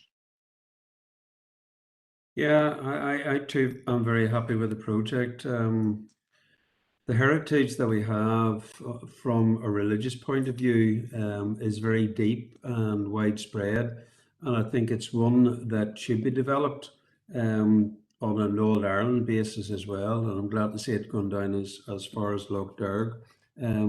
It's something that will add to our tourism product as well, and hopefully it will be marketed as such at some stage. So that said, I'm very happy to support it as my colleague has seconded, and well done, Tommy, for proposing it. Thank you. Thank you. Okay, there's no more speakers, so you've heard it proposed and seconded that we accept the recommendations on item 6.2. Everybody happy? Okay, we'll move on to 6.3, and that's to consider proposal for the use of additional funding from the Department of Communities. Paper N. Thank you, Chair. This is in relation to extra funding, 2 tranches of funding, which Department for Communities have allocated to ourselves effectively coming out of COVID or coming from COVID. One is for 95,000 to transition from the emergency food support to more sustainable responses to address food poverty during 21-22. One of the things that coming out of COVID and during COVID is that we did realise that there was, I suppose, hidden poverty within our district, and you know, despite COVID or not, there were instances of where you know a more sustainable response was required, and it continues to be required in relation to the provision of food for people who are in need. The second tranche of an allocation of 144,000 is to assist COVID recovery within the community and voluntary sector. You will see as part of the proposals in Appendix 1 and Appendix 2 of the report, the proposals which we have in relation to both of the funds for the 95,000 in Appendix 1 and the 144,000 in Appendix 2. The proposals have been drawn up in consultation with the community sector, and indeed with much consultation in relation to what the money should be spent on, and we are confident that we can spend it in this current financial year. This is likely to be the last tranche of funding for food provision and community provision linked to COVID. And therefore, I think it's important that we make best use of it, and that you know, and we talk about sustainability. It is important that the long-term issues surrounding food poverty and so on are addressed through the fund. So, Chair, it's recommended that the Council approve the proposed programme of activity as outlined in Appendix 1 for 95,000 and Appendix 2 for the 144,000. Thank you, Chair. Thank you. Councillor O'Coffey. Yeah, thank you, Chair. First of all, it's unfortunate that we are in a situation where the money for providing, meeting the needs of those facing food hunger in our own communities is something that we're seeing rapidly decreasing as the crest of the initial COVID wave has passed over. So it is deeply unfortunate that we're really left in a situation where we have these relatively small sums to expend. I'm kind of nervous really of the proposal insofar as in regard to the 95,000, because I do notice that £52,000 of it, and that's significantly more than half of it, will go to 2 research projects, and the whole aim of that obviously is to try and have a sustainable food policy. Now, I do understand the need for research at times. I'm not convinced that this is particularly useful research really for the longer term. It'll certainly be useful to give us a snapshot of, in particular, rural poverty issues, and I think that is entirely legitimate. I don't know whether 52,000 expended on the council itself to conduct this work is the best use of those funds, frankly. I also think that if you're going to look at the causes of food poverty in households, there are a variety of really complex social and class-based issues which are not going to be addressed by this research. So I don't see that these will be addressed. And in many regards, I think that while we all may recognize food is more expensive as you move away from the main urban centers or the towns in our council area, the reality is that the driving force of poverty and food poverty in particular is incomes, and it's also about the very specific challenges faced by deprived communities in urban centers. So I'm really just questioning this. I'm not too happy to support something where more than 50% of a fund meant to tackle food poverty is going to research the points of food poverty. I'm not convinced of that. And I think that we need to possibly go back and reconsider how best we can use these resources. So I'd like to propose that we just reconsider and see if we can increase the amount of this going to those in need as opposed to researching those in need. Thank you, Chair. Okay. Chair, if I can just come in, the purpose of the 95,000 is really to transition from the emergency food to more sustainable responses to address that food poverty. It is not in relation to direct food provision for those who are most in need. And I suppose one of the best ways, or one of the ways in trying to find a more sustainable solution to the issues of food poverty in our district is to do some research. What has happened in other places? Councillor Coffey talks about the social and class-based issue that needs to be considered.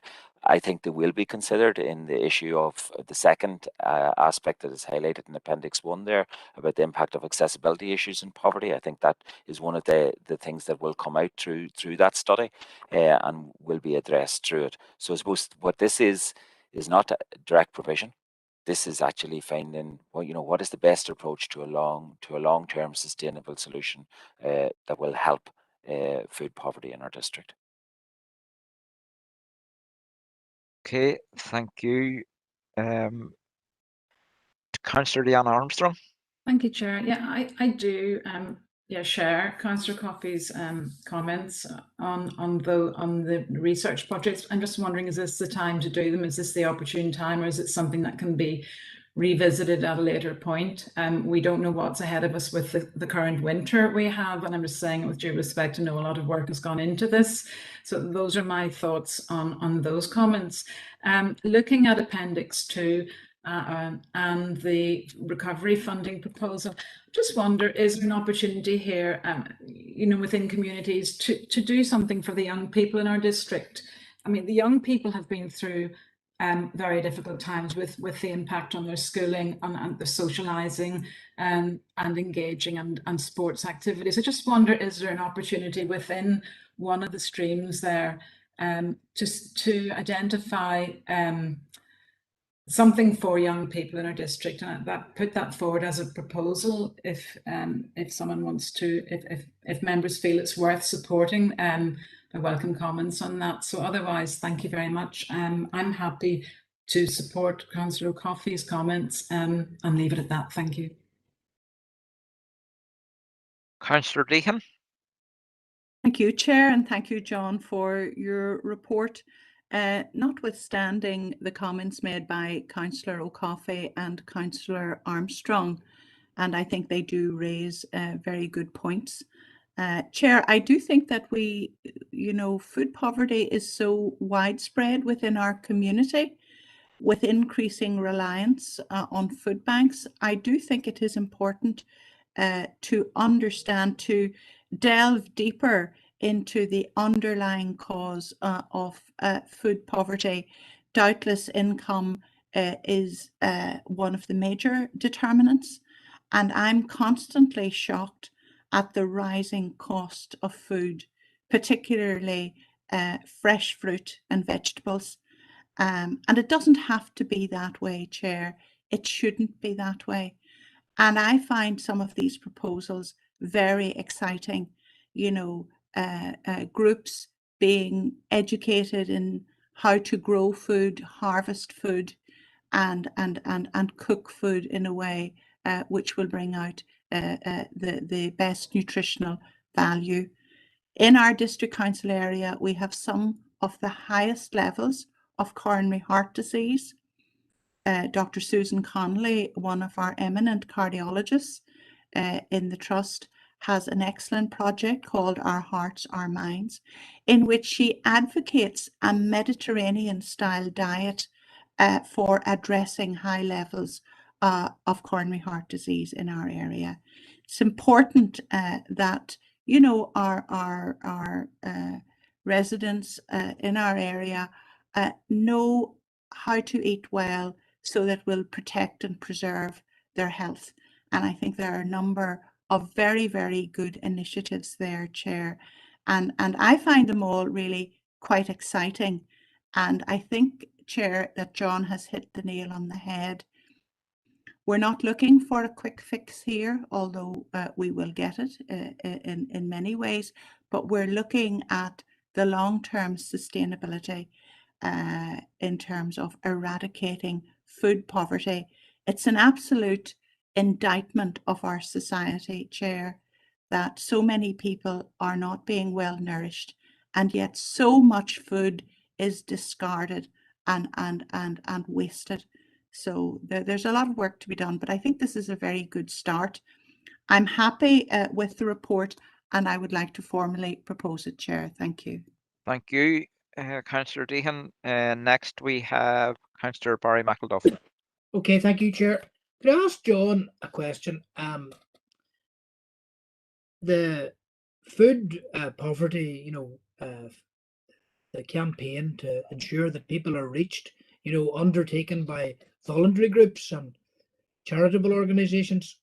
In the Omagh area, I would know that St. Vincent de Paul and a community church, Omagh Community Church, do a lot of that work, you know. And today I dropped by a food bank just to gain a greater understanding of the physicality of it all, you know. But is there any disadvantage as a community for us in that Thrussell Trust is not active in Omagh? And it is in Enniskillen and perhaps another location in Fermanagh, as I understand it. But does the Thrussell Trust, you know, does it bring any advantages to the community having them here? And, you know, why do we not have the Thrussell Trust? Maybe we're okay, maybe we're covered by these voluntary groups and charitable organisations. But really, you know, what structures are in place to reach the people of greatest need, you know, in partnership with local communities? Chairs, can I start off by saying that especially during COVID, the work that our food banks done, that our community and voluntary sector done, was absolutely astounding in getting people and getting food to people, to those who are most in need in our district. And I have to say they've done an absolutely sterling job, like, you know, and indeed our own community services officers, and indeed, you know, all of those who were involved from the council in relation to the organising of that. St. Vincent de Paul and Omagh Community Support do a great job. I take Councillor McElduff's point in that there is an element of disjointedness in how we organise food, and I suppose this is part of the project here in relation to the long-term sustainability of food provision for those who are most in need, is to put in place a structure which may meet the needs of people in a more effective manner, and that would certainly be one of the outcomes of it. They all do absolutely sterling work, and it is, you know, they give 200% in relation to it, but we are actively working with them in relation to provision of a structure, and indeed going down looking at a social supermarket structure, where it's not only food that is provided, but it's a one-stop shop effectively for advice and so on. So it is something that we are currently grappling with, and hopefully the outcome of this work that is included in Appendix 1 and the research will lead us into a more clear way as to the way forward. Okay, Councillor Mclaude. Next we have Councillor Keenan. Thank you, Chair. Well, I would be inclined to agree with Donald. 52,000 out of 95 seems to be a lot of money for research into a problem that we sort of already know is definitely there. Surely that money would be better to go to the people in need, and that we possibly have the capabilities to do a lot of research within the council without spending 52,000. I'm no expert, but it's a lot of money. So I'd be happy to second Donald's proposal. Okay, thank you. Next we have Councillor Mary Garty. Thank you very much, Chair, and thanks, John, for that update as well. And I've been listening to all the comments, and all have merit, and certainly it's a difficult one, but I have a tendency to, on this occasion, agree with Councillor Deehan, and for that reason, Chair, I think she formally proposed the report. I'll second it. Thank you.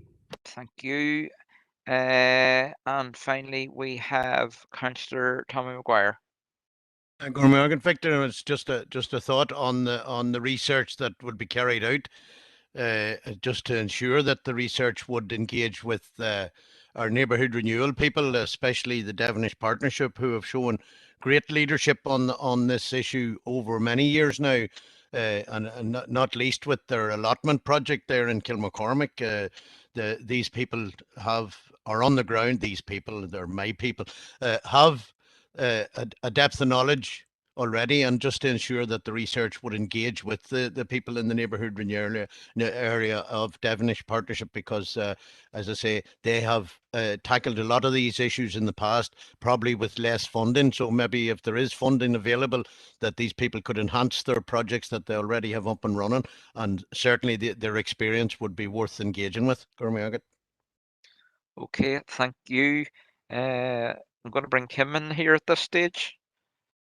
Thank you, Chair. Just to make a comment in relation to the community planning aspects of the research projects, and I suppose the first one very much builds on the work of the Poverty Conference, which was held successfully by the Council last year, and the development of the information we gained from that to try and, I suppose, inform future policy. I just want to make a comment on the second research project, particularly in relation to the most recent meeting of our Rural Affairs Subcommittee and the presentations received from our community transport associations, which very much build on the accessibility issues. And members will be very much aware of the accessibility issues across the district, particularly in rural areas, and the links that brings into play in terms of access to work, and employment and training, and all the things that do influence poverty as well. So this is about building on the knowledge that we have about how those things interconnect, and how we could inform and strengthen a lobby for the approach to multiple deprivation measures and other funding initiatives. So just to add those comments, Chair. Thank you, Kim. Well, we have two proposals on the table. Councillor O'Coffey's proposal was first. Can you clarify just again, Councillor O'Coffey, what your proposal was? Yeah, thank you, Chair. I'm proposing really that if we could look again at what we're doing with a view to ensuring that a higher proportion of the 95,000 actually goes to develop capacity within the frontline organisations and those who actually need this money to build what is termed sustainable solutions, although they're only partial. But and instead of the current situation, which is where 52,000 out of 95 will be going to research the problems as opposed to actually acting upon them. Thank you, Chair. Okay, thank you. And that was seconded by Councillor Keenan. Is everybody happy with that proposal?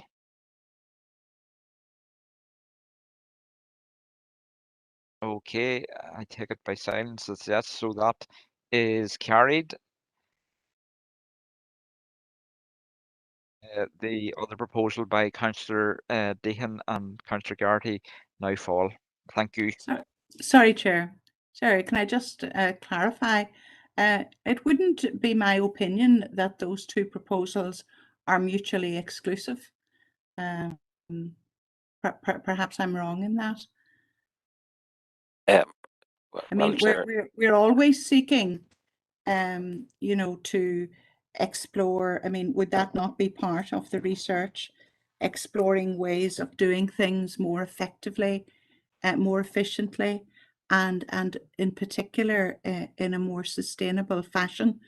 The problem is that if you hive off a large proportion of the money just to providing direct aid, that in itself is a good thing. But when you're looking at the long term, we need to have an understanding of food poverty and everything associated with it. That's where the research comes in, Chair. But I wouldn't have thought that the two proposals are mutually exclusive. Thank you. Having taken some guidance, we think that they are in contradiction of each other. So I think that we will go with Councillor O'Coffey's proposal and the proposal of the recommendations at this time has fallen. Chair, can I make a suggestion, Mary, here? Okay, go ahead. Thanks very much, Chair. And I don't think Councillor Dehan or myself are not acknowledging the merits of Councillor O'Coffey's proposal and where he's coming from with it genuinely. But I think what Councillor Dehan was trying to imply is that is there a way that maybe this could be brought back to we see that we are definitely doing the most we can? As Josephine said, this is crucial. If we just throw money after bad, it will be wasted. If we don't educate the people and find out a solution long term, that's the way the medical services operate now.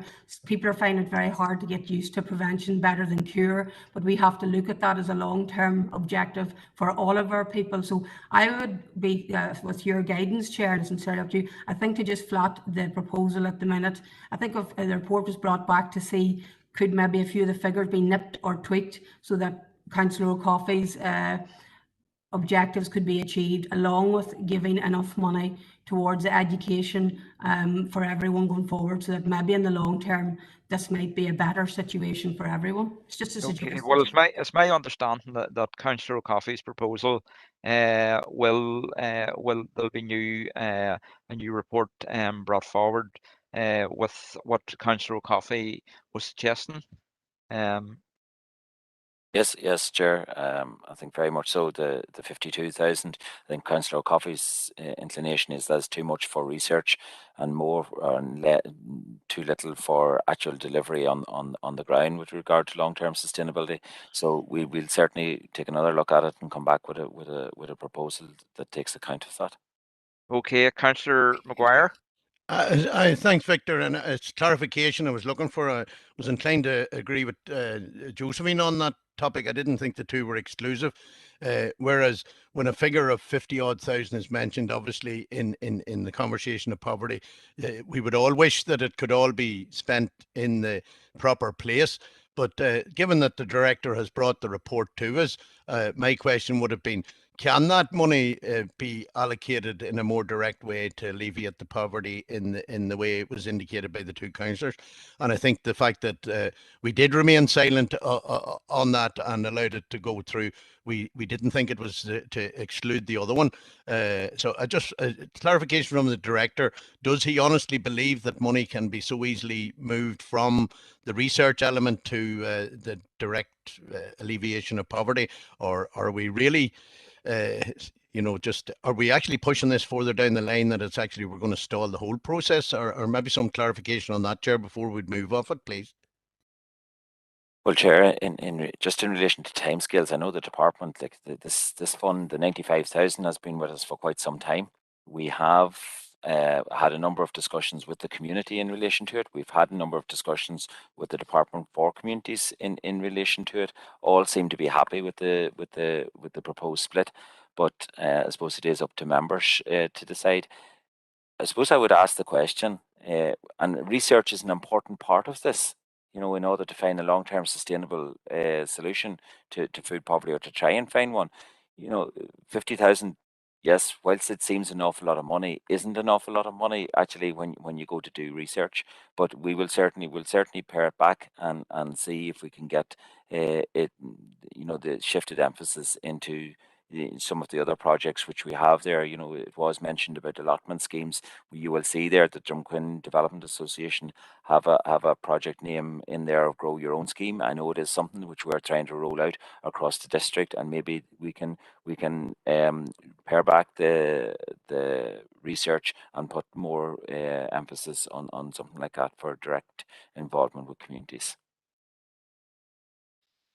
Okay.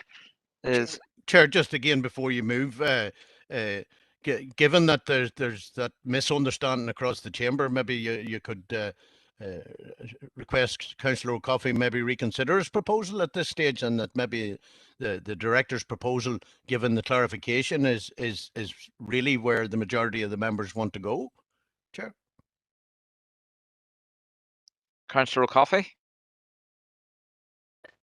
Chair, I genuinely don't understand what's being proposed. You've made a determination. I understand by standing orders your determination is not to be challenged. I don't challenge determinations of the chair, frankly, but I think that the decision was taken, as far as I gather, unanimously, that we would look at potentially reorienting some of this money, and if some perhaps goes to improve allotments in other areas of our council area, I'm sure it'll be something we'll all welcome if we get the same research done at a lower cost. Thank you, Chair.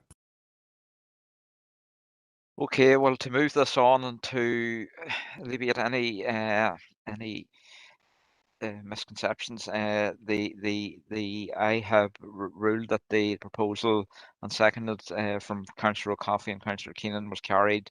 So there will be further information will come back when the officer gets a look at the figures again, and that'll probably come back hopefully to our next Regeneration and Community meeting. So with that, we're going to move on to item 6.4.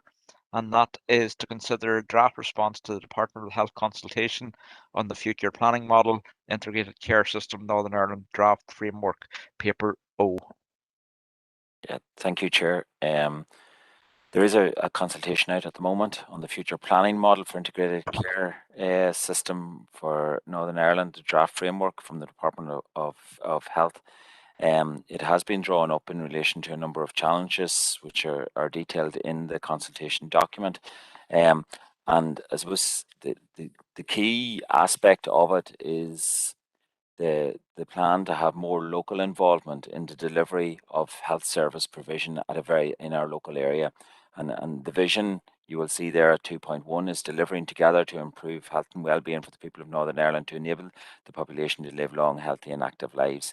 And it's very much based on collaboration, which is at the heart of this future planning model, where organisations, groups and even at an individual level will come together locally and collectively identify the health needs of the communities, and to plan and actually deliver, where possible, the services and interventions that are required in order to improve the health and well-being of people.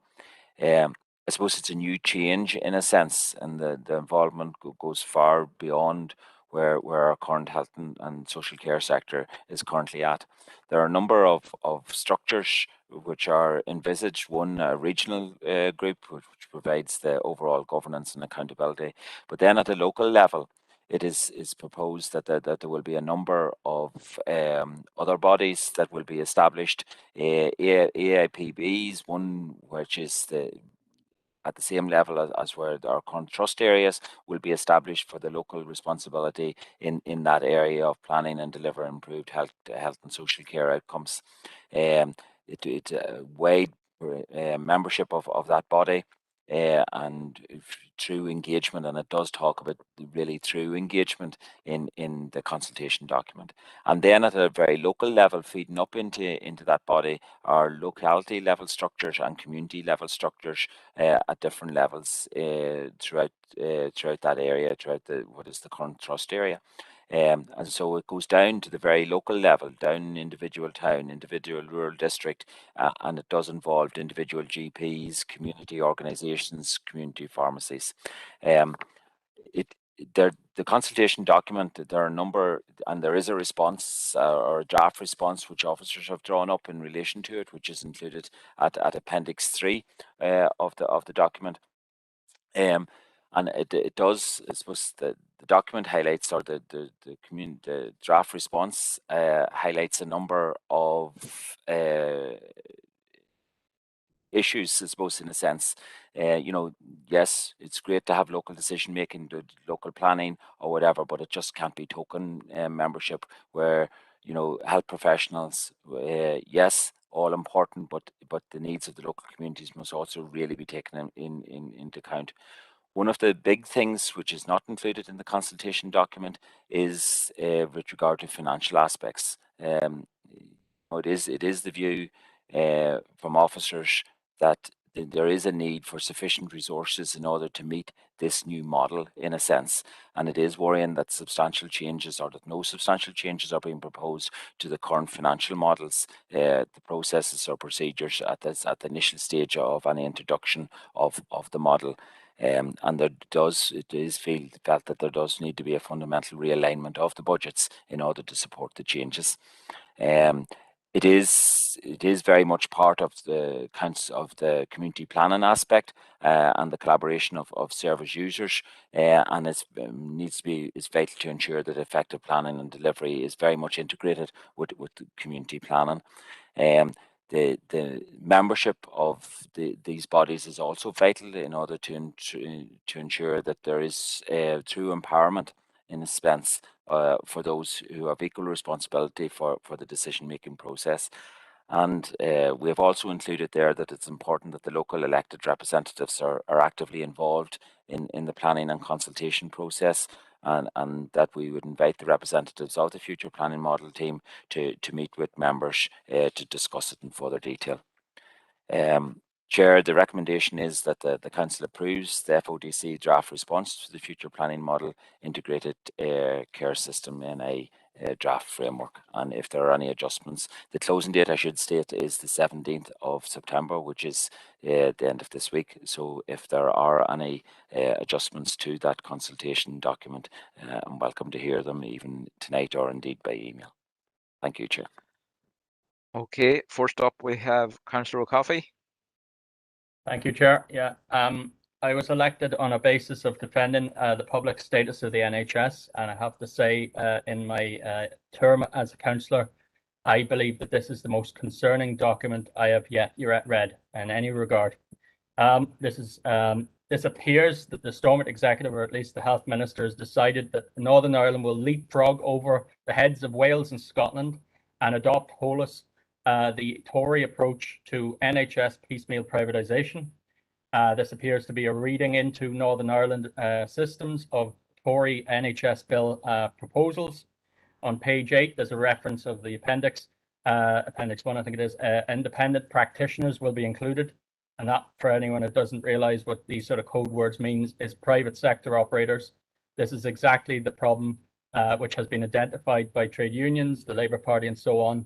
And in fact, you will have private operators overseeing the procurement budgets of NHS purchasing to private operators. So there's a massive conflict of interest, and that's one of the issues that has been identified. These structures have been identified under different names over time in England, and now it will be in Northern Ireland, as embryonic forms for insurance companies. This is where the Americanization of our NHS will occur. They will buy in services for clients, which is what patients will be considered as, and there's potential for charging in there. This also poses immediate obvious questions. If they're going to set up one of these integrated care systems within each trust area, another tier of bureaucracy, what is the point of the trusts? Why are the trusts even there? The draft response that has been put together, to my mind, goes nowhere near enough. It's inadequate, but it does raise a number of key issues very well. It rightfully asks the resourcing that goes behind that, the absence of financial indications. But it's a good question about the resourcing of the procurement process. Why do we even need that? Why do we need to have such resourcing when it could be going to frontline services? One of the key benefits of the NHS in its formation was the huge economies of scale that enabled very cheap rollout and effective equality of rollout right across the UK as a whole. This undermines that by breaking it up into piecemeal procurement at a localized level. The whole point of that is to create an internal market where these ICS buy the services from the trusts. The trusts supply the services. So this is creating a market at another tier of bureaucracy at the cost of that, with all the resources that are not going then to frontline services, the frontline staff, and opening the door to piecemeal privatization at the grassroots level. There is only one councillor going to be on each trust equivalent area, which is like the Western Trust, there'll be an ICS here. Only one councillor from our council will be on that. Minimum public involvement, no involvement of trade unions representing staff. This is a desperate attack, I think, on the fundamentals of our NHS. This is market waste. It's treating patients as customers. Instead of buying in services, we need to get back to the NHS providing services. That's where we need to go. I propose that we come out and redraft this. Some of the arguments are strong enough, but we need, and there's also a funding issue, actually, I really want to develop, which is that the funding provided for these services will not be increased. Therefore, these local structures will administer austerity and rationing of services in a localized area. And where will the public go to challenge any of that? We need to come out with a strong response opposing the new integrated care systems approach, opposing any form of piecemeal privatization, urging a return to the Bevan principles of the NHS, which is a public health service, free at the point of the delivery and funded through general and progressive taxation. We don't need internal markets. We need to get back to putting the resources into frontline NHS services. Thank you, Chair.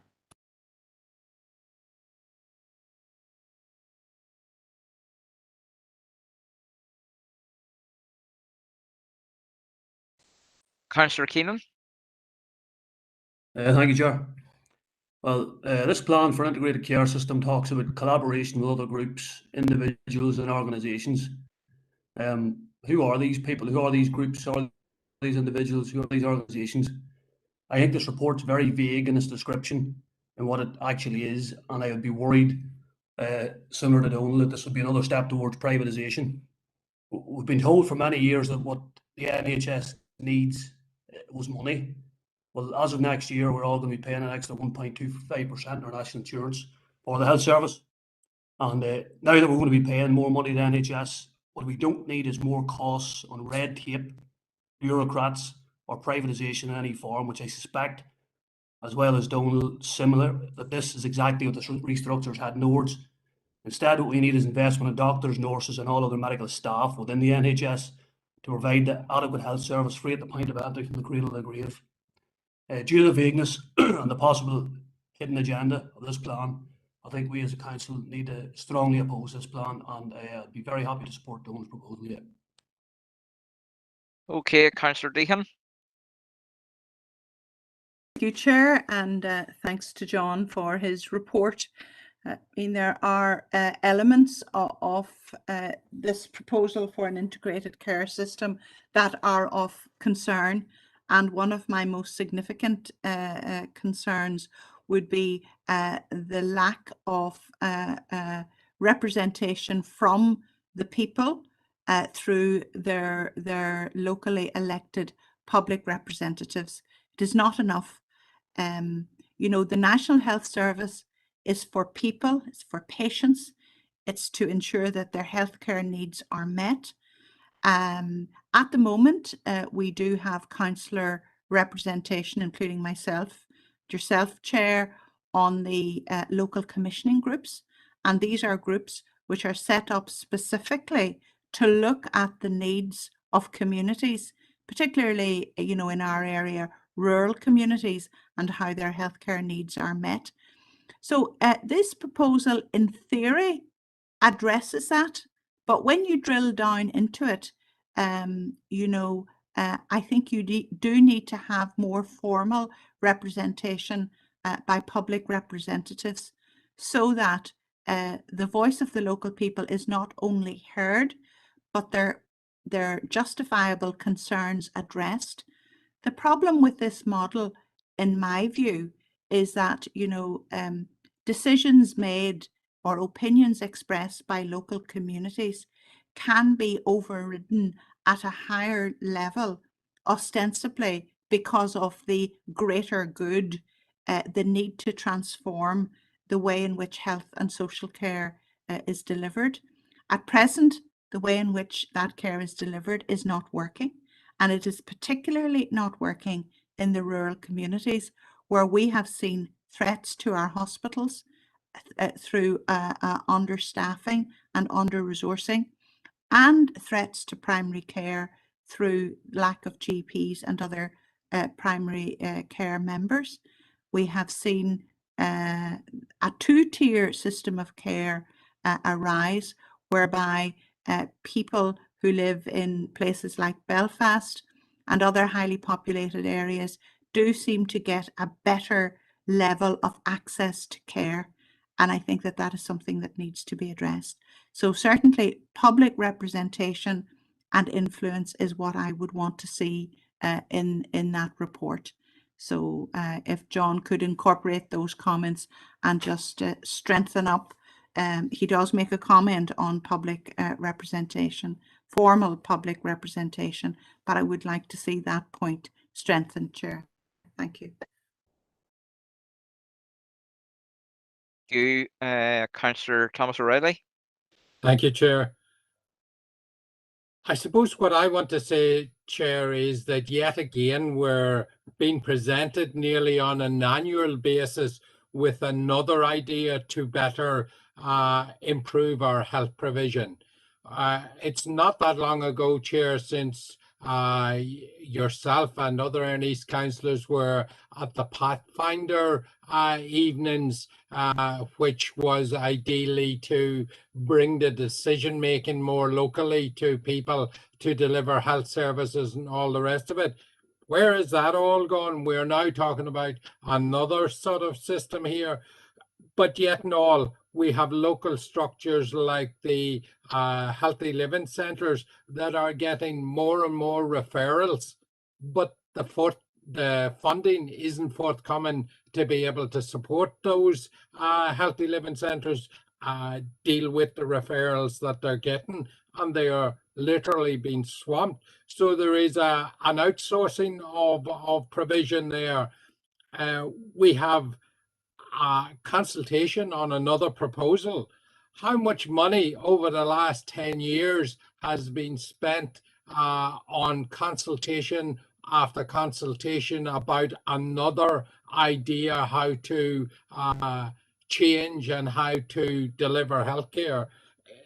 It's just staggering the amount of reviews after reviews that we're getting, and still in all our health service waiting lists on every sector are the worst, and we hear that continuously. And the NHS has never been under so much pressure, and the NHS being under pressure is just the story of the staff within the NHS being under such pressure. And we're facing into unprecedented pressures in wintertime, but on a whole year basis that we have never seen before, and nothing is improving. So I suppose I am somewhat skeptical of yet another review or another proposed way of doing things, when really and truly people are being forced, those that can afford are being forced into going private or taking out health insurance to be able to have their ailments treated in any way of a timely fashion. And that can only lead to a 2-3 tier system like America. Those that have will have good healthcare. Those that cannot afford it will be left behind, and that gap between the haves and have-nots will ever widen.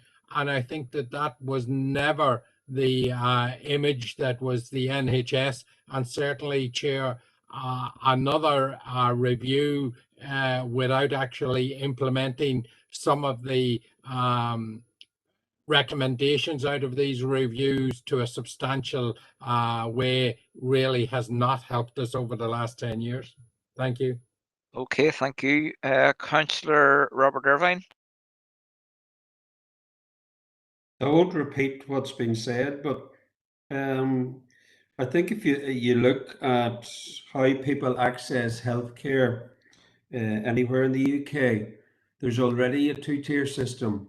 Some people do take out private healthcare, have done for the last 15 or 20 years, purely as a backup to the NHS. The unfortunate thing about the NHS is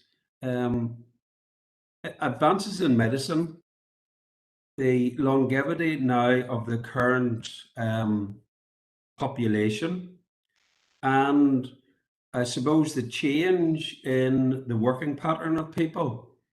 In other words, a lot of people maybe are retiring earlier, have put unprecedented demands on the NHS. And all the reviews that have been carried out have highlighted the very fact. The problem is that unless you pump oceans and oceans and oceans of money into it to keep it going the way it is, the health service has to change in some form to try and deal with the pathways that have been created in regard to health, to cut down and make more amenable the access to it.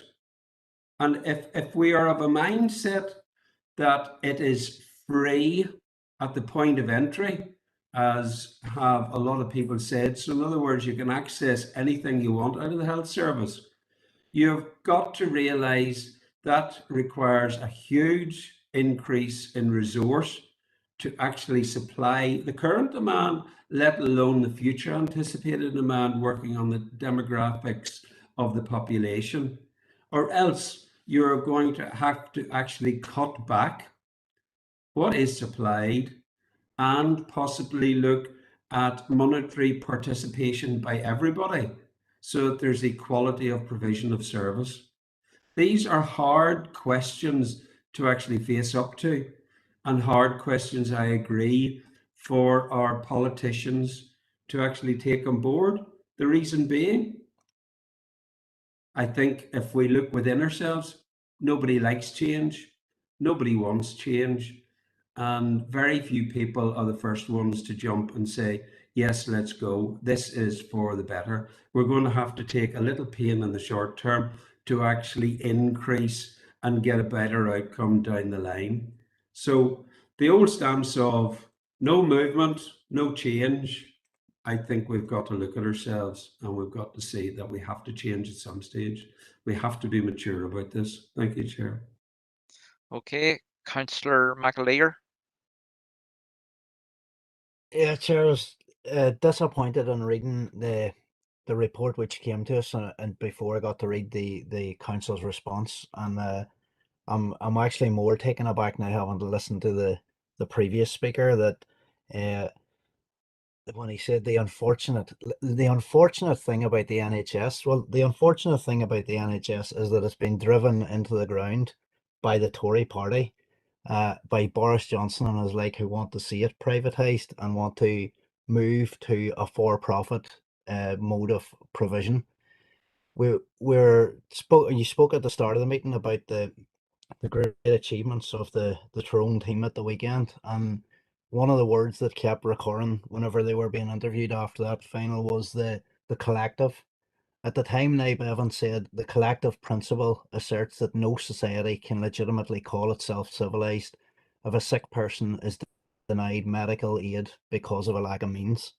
When you look at what's currently gone on and what has gone on and been amplified in the last year and a half during the course of the pandemic, the absolute corruption of the Tory government, the funding and millions and if not billions that they've spent to donors, to party colleagues, to friends, to relations, there's no way we can stand over anything like this. We need to, as Councillor Coffey and Councillor Keenan rightly said, send back the strongest possible rejection of these plans. Councillor Irvine also made reference to people having to pay for a health service. We do pay for the NHS. We pay for it through our taxes, and as Councillor Keenan rightly said, some of those taxes are going up. There's so much I could say on this. I'm aware that we're still part of the way through the agenda, but I would finish by another Bevan quote. He said that the NHS will last as long as there are folk with the faith to fight for it. Well, rest assured, myself and the other speakers on this issue are here to fight for it, and we will continue to fight for it. On this, as Councillor Coffey rightly says, we have to oppose this in the strongest terms necessary. So it's important that we do that, and I'd fully support his amendments to the response to the Council's issue. Thank you, Chair. Okay, thank you for that. Bear with us a second.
Okay, councillors, we have one proposal on the table, and that's the proposal from Councillor O'Coffey.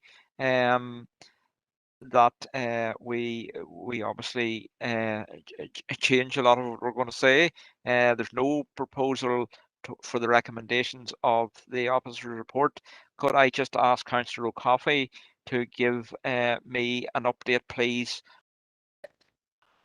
on your proposal, Councillor O'Coffey? Yeah, thank you, Chair. My proposal is I gave most of the terms of it during my comments, which were long. I hope I don't have to repeat them all. I'm happy to send a copy to John immediately after this, if it helps. Suffice it to say that I believe that these structures are a mechanism to advance piecemeal privatization. They constitute an unnecessary tier of waste, that we need to go back to the Bevan principles, of foundational principles of the NHS.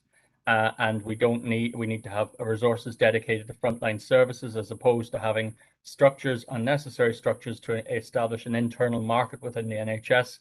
And that there are many fears around that this could open the door to the Americanization of the NHS, and there's no need to copy the Tory NHS model. The final point I think we need to state is that there's no, as has been correctly stated by John, that there's no issues around, there's no indications around the finance around the procurement processes, all of which would be a waste anyway if you're going to not necessary to need this. But the other question is that these will implement and force the implementation of austerity cuts at a localized level. And that the fear is in England, certainly, where this is more advanced than us, these are very, very same structures, that we will have forcing privatized medicine.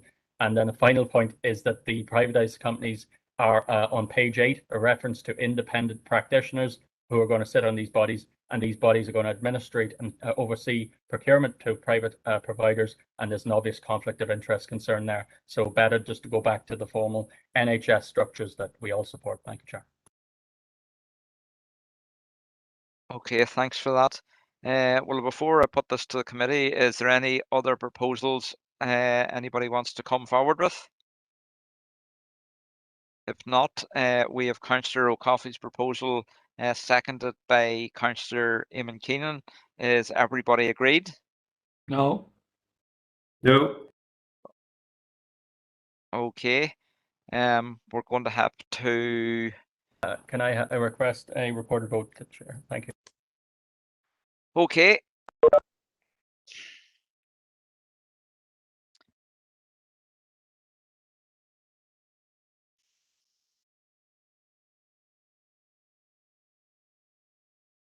Oh,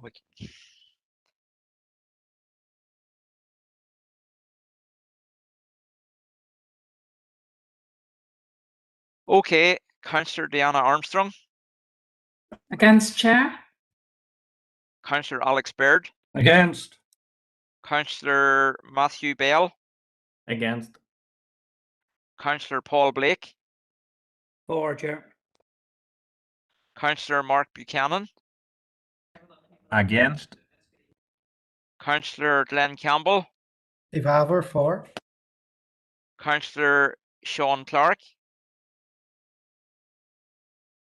I think Sean's gone. Councillor John Coyle. For. Councillor Siobhan Curry's absent. Councillor Josephine Deehan. For. Councillor Anne-Marie Donnelly. Survivor, for. Councillor Sean Donnelly. For. Councillor Stephen Donnelly, I think, is gone. Councillor Keith Elliott. Against. Councillor Deborah Erskine's absent. Councillor Anthony Feely. For. Councillor Anne-Marie Fitzgerald. Not here. Councillor Adam Gannon. For. Councillor Mary Gardy. For, Chair. Councillor Seamus Green. For. Councillor Robert Irvine. Against. Councillor Eamon Keenan. For. Councillor Catherine Kelly. For. Councillor Pudderdine Kelly. For. Councillor Tommy Mcguire. Lahey, for. Councillor Emmett McAleer. For. Councillor Chris McCaffrey, I don't think's here. Councillor Stephen McCann. For. Councillor John McClaughry. Against. Councillor Barry McElduff. Devour, for. Councillor Gavin McPhillips. For. Councillor Donald O'Coffey. For. Councillor Thomas O'Reilly. For. Councillor Alan Rainey. Against. Councillor Paul Robinson. Against. Councillor Bernice Swift's absent. Councillor Earl Thompson's absent. Councillor Howard Thornton.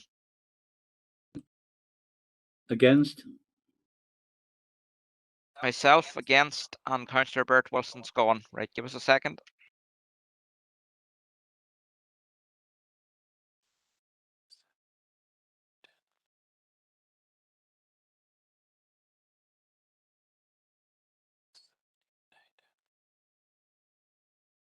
Yeah. Okay, that proposal of Councillor O'Coffey's 24, 11 against, so that proposal is carried. Thank you. Chair, if I could just ask Councillor O'Coffey made an offer there, if that he would maybe summarise and put it in writing. I'd appreciate that if that's okay. Already, Chair. I've sent it there. Thank you. Okay, we'll move on now to item 6.5, and that is to consider the report of the Director of Community and Wellbeing, paper P. Yeah, no, thank you, Chair. Chair, this paper would have been for information purposes only, except for just one single point in relation to the first item there. It is the intention of the Western Health and Social Care Trust to close the mass vaccination centres in Fermanagh Lakeland Forum and Omagh Leisure Complex on Friday of this week, or the last day. They are actually stopped operating, but to close them up officially on Friday of this week. As part of that, and in appreciation of the work and the collaboration which has taken place between our council and the trust, they're hoping to erect a plaque at each of the leisure centre, just in other memory of the fact that it was used as a mass vaccination centre, and I suppose the purpose of the report is partly to get approval that a plaque would be placed at both the Lakeland Forum and Noma Leisure Complex in recognition of the use. The second and third part of the report, one accounts for or gives an account of Falls Awareness Week, just to make members aware of it, and the third part is in relation to the Council's Good Relations Programme, the From Around the World project, which is has an exhibition currently in the Struhl Arts Centre. So, Chair, the recommendation is the Council approves the placing of the plaque at both Fermanagh Lakeland Forum and Noma Leisure Complex in recognition of their use as COVID vaccination centres, and that the Council notes the report on the closure of the mass vaccination centres and the Falls Awareness campaign and the Good Relations exhibition from around the world. Thank you, Chair. Thank you. Councillor John Coyle. Thank you, Chair. And I'd like to propose the recommendations as John has set out there. I would like to put on record, obviously the Council and the Western Trust have worked together on the mass vaccination centres, and would like to thank all the staff from the Trust that vaccinated the population in Fermanagh and Noma, and without their tireless work and all the volunteers that give up their time, we were just glad that that we could work in partnership and try and protect our communities. So just to put that on record. Thank you. Okay, thank you for that, Councillor Coyle. Councillor Anthony Feely. Yeah, thank you, Chair. Yeah, and I'll be brief. Yeah, I'd like to second the proposal, and I was coming in to thank all the volunteers as well, members of the GA and the Rotary Club and the Red Cross for the tremendous effort we put in. But I think we'd want to be careful. I know things isn't too bad now, but if it ever gets bad again, that we'd want to be kind of ready to have. We might have to set up a pop-up clinic or something like that, just in case. Like the mass vaccination that went on, just in case. So we just want to keep that in mind as well. But happy to second the proposal. Okay, thank you for that, Councillor Deanna Armstrong. Thank you, Chair. Yes, and I remember in the early days being extremely impressed by the setup, how the council staff prepared the facilities to accommodate the vaccination centre, and I am sure the deconstruct will be equally as efficient. And I do endorse what the earlier council said, to thank everybody involved in the vaccination programme, which was very smooth running and not without its challenges. But I wanted to talk about the Falls programme and just wonder, could I ask John, in terms of the messaging of the Falls programme, perhaps we could dovetail in with the Healthy Living Centre, and not sure if any of the other Healthy Living Centres do this. There is an excellent Falls programme in Irvinstown, the Arc Healthy Living Centre. They have an Otago programme that runs in October, 6-week programme for falls prevention. So something to maybe link in with there in terms of information. Thank you very much. Thanks, Chair. Yeah. Okay. Yes, Chair, we will certainly do that. Yep. Okay, well, you've heard the report proposed and seconded. Everybody happy? Okay, thank you. We'll move on. We are now moving on to item 7 and item 8. As I said at the start of the meeting, these are our reports are for information only. If you have any questions regarding them, please contact the relevant director. So I'll pass over to Kim for the first two, 7.1 and 7.2, just to give a brief summary. So 7.1, Chair, relates to funded programmes, so it gives an update for information on the Rural Development Programme, the Aspire Programme, Piece 4, Local Action Plan, Biz Mentors, and the TRIPSI Rural Business Development Grant Scheme, and it's just recommended that the update is noted, Chair.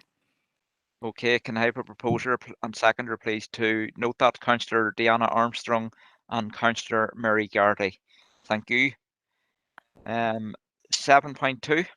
7.2 is a for information report which gives some information on acceptance of letters of offer and letters of variance, and also in terms of our corporate business and recovery plan, for information provides a copy of the performance report cards which have been developed in respect of each of the individual corporate actions.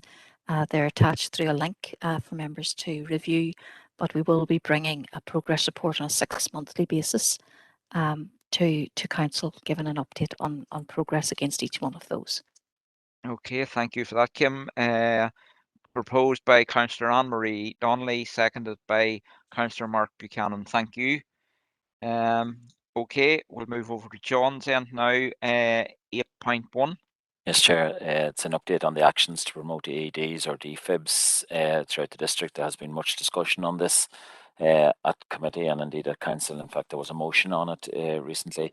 The report highlights the work undertaken to date and indeed the future actions which will be taken in line with the motion which was passed by council recently to work proactively to improve the provision of AEDs, to raise public awareness and to increase the number of people in the community who are trained in CPR techniques and the use of AEDs. So it's for members to note the report.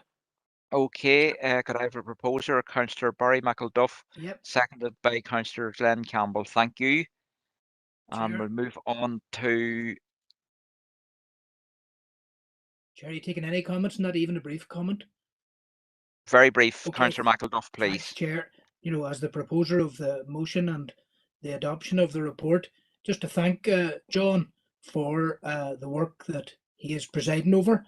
And as a council, you know, we just need to play our part in being leaders in awareness raising and providing training and accessibility, you know, playing a coordinating role within the community and in partnership with the voluntary sector and the Western Health Trust and other partners. So thanks to John for mapping that out tonight. Thank you. Okay, thank you for that. Okay, next is 8.2. Yes, Chair, it's just a report on the council building illuminations for the last period of time from between May and the end of August, and they are highlighted in Appendix 1 of the report, and it's for noting again, Chair. Okay, proposed by Councillor Mary Garrity. Have our seconder for that, please. Councillor Paul Robinson. Thank you. Thank you for that. Okay, we now move on to correspondence. And the first item of correspondence is from the Royal Mail to discuss the moving of a Royal Mail letterbox, I think. Yeah, Kim? Yes, so as you've outlined, Chair, this is in relation to a box at Brendrum Park in Enniskillen, and we're being consulted for any comments or any queries in relation to this. Okay, Councillor Elliott. Happy to propose an open of it there. Thank you. Councillor Howard Thornton. Yes, quite happy to second that, Chair. It's obviously relocated because of the rebuild of the primary school there, the model. Okay. Councillor Baird. Yeah, thanks, Chair. If you allow me a little latitude, it's an associated letterbox out at Florence Court, where over a year ago I had raised at Council the reinstatement of that. The good news I can bring is that within the last couple of weeks, it has been reinstated at Florence Court Cross, and the locals are very grateful. So I would thank Royal Mail belatedly for getting the work done. It took a long time, but at least it's there. Thank you. Good. Councillor O'Coffey. Yeah, thank you, Chair. I just wanted to highlight the fact that Royal Mail asked us as a council about the positioning of a red post office box, but the post office counters doesn't inform us about the removal of an entire post office in the middle of the county town here in Fermanagh. So it seems to me the priorities in terms of the bureaucracy of the post office and the Royal Mail, unfortunately divided on the privatisation, are all wrong as far as I'm concerned. Thank you, Chair. Okay, thank you. So that has been proposed and seconded. We'll move on now to item 9.2. Thank you, Chair. Yes, it's details about Warm Homes Week, which runs from the 27th to the 30th of September. Members will see that there are a number of afternoon sessions and morning sessions for information purposes and with speakers, and just to highlight to members that they're more than welcome to register for those, and the titles of them and what those sessions are about are listed there in the correspondence. Okay, thank you. Could I have a proposer and seconder to note that, please? Proposed by Councillor Paul Robinson, seconded by Councillor Mary Gardy. Thank you. Item 9.3.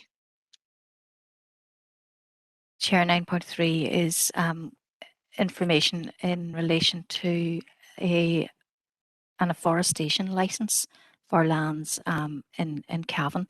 There's quite a bit of detail in terms of the map and the plantation details accompanying the correspondence, and we're being asked if we have any comments. DERA and DFC have also been consulted on this, and just to note for members' information that planners have reviewed this and have no comments to make.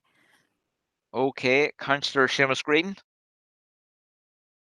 Thank you, Chair. No, it's an extremely interesting item, and just like to clarify, that seems to be something that has to be done in the south to gain is almost like planning permission to plant a forest. Is that correct, Jim?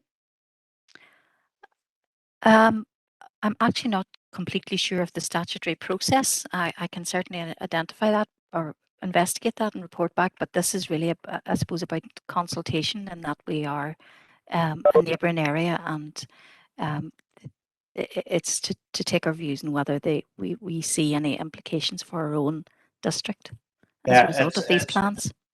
Yeah, it's very interesting because our own department, the Department of Agriculture, basically destroyed blanket bog, the destroyed habitats, and without ever consulting anybody over the years.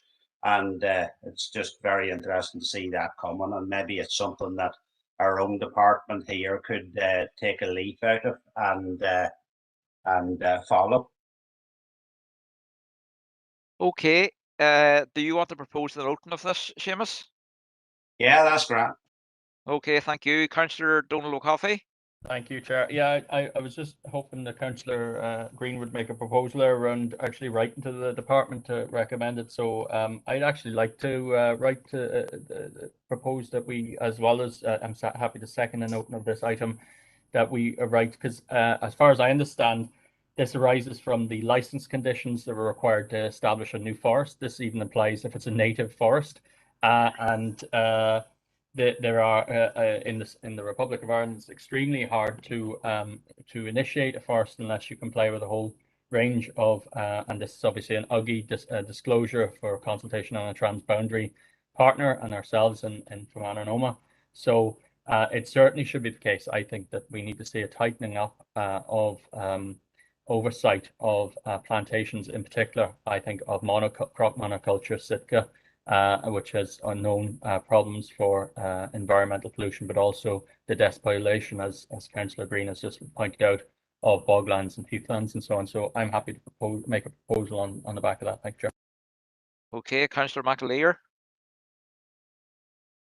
Yeah, Chair, I'm happy enough to second that. I suppose this council is far from being anti-tree, but where our concerns would raise is when we see afforestation for profit without due diligence of the effects on the environment and result in isolation on farm families. And whilst you can have no objection to regulated native woodland, which enhances the biodiversity of an area and acts as a carbon sink, and it provides obviously habitat, supports the ecosystem.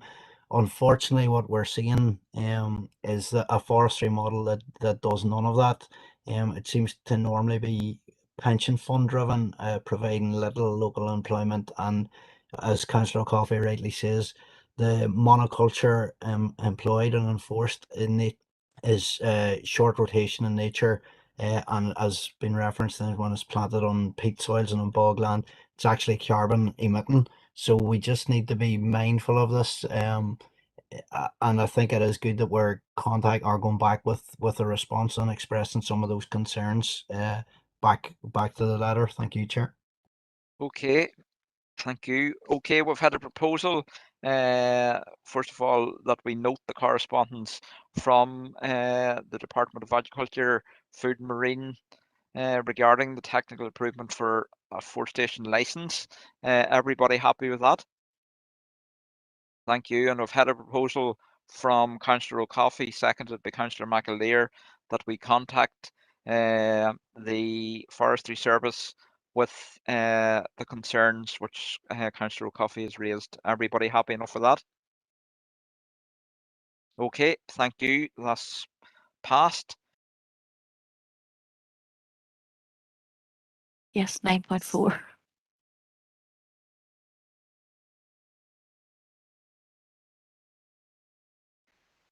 There is another item of correspondence. Which is it? Kim?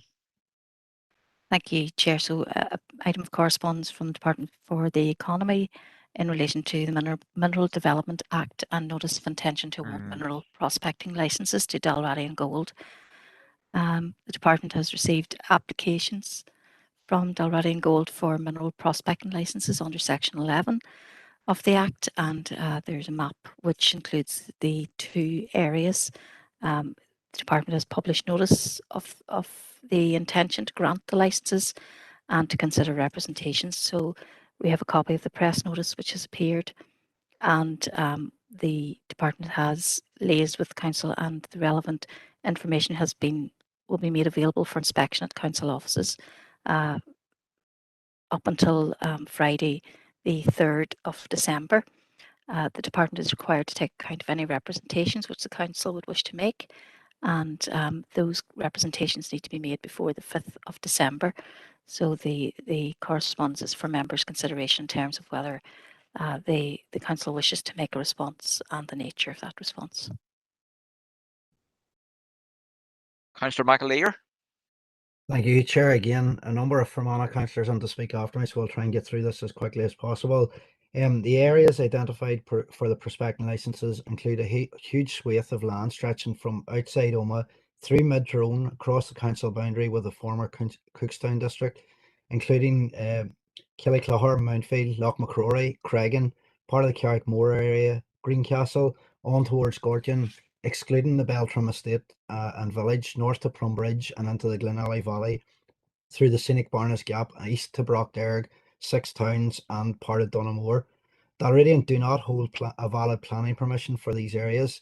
The previous planning permission was for 3 years from 2014, and it would be completely inappropriate to consider this application as there is a current planning application which was submitted in 2017 for a gold mine and processing plant operation from Dalradian on the back of prospecting and exploration work over a period of 8 years. Any decision to award further prospecting licenses for this area to Dalradian would compromise the planning process and would risk the public purse further by inviting legal action. This EIA development needs a habitats assessment and environmental impact assessment. Documentation in the public domain now and previously unavailable to the public shows that as far back as 2013-14, the Dalradian the Owen Killew was being polluted in breach of the Owen Killew River Sub-Basin Management Plan and of statutory obligation to protect the SAC, endangering the district's globally endangered species, the freshwater pearl mussels, as well as salmon and trout. Because of the negative impact and indeed the cumulative impact of drilling and prospecting on environmentally sensitive protected peatland bogs, the proposal must be rejected. Because of the impact of additional drilling and prospecting on local and regional water systems, the proposal must be rejected. Because of the impact of additional drilling and prospecting on the amenity of the Sperrins area of outstanding natural beauty, on the historic landscape and archaeology, this proposal must be rejected. In view of all these important factors, the council should reject and object to the DFE proposal to grant these prospecting licenses to Dalradian Gold at this time.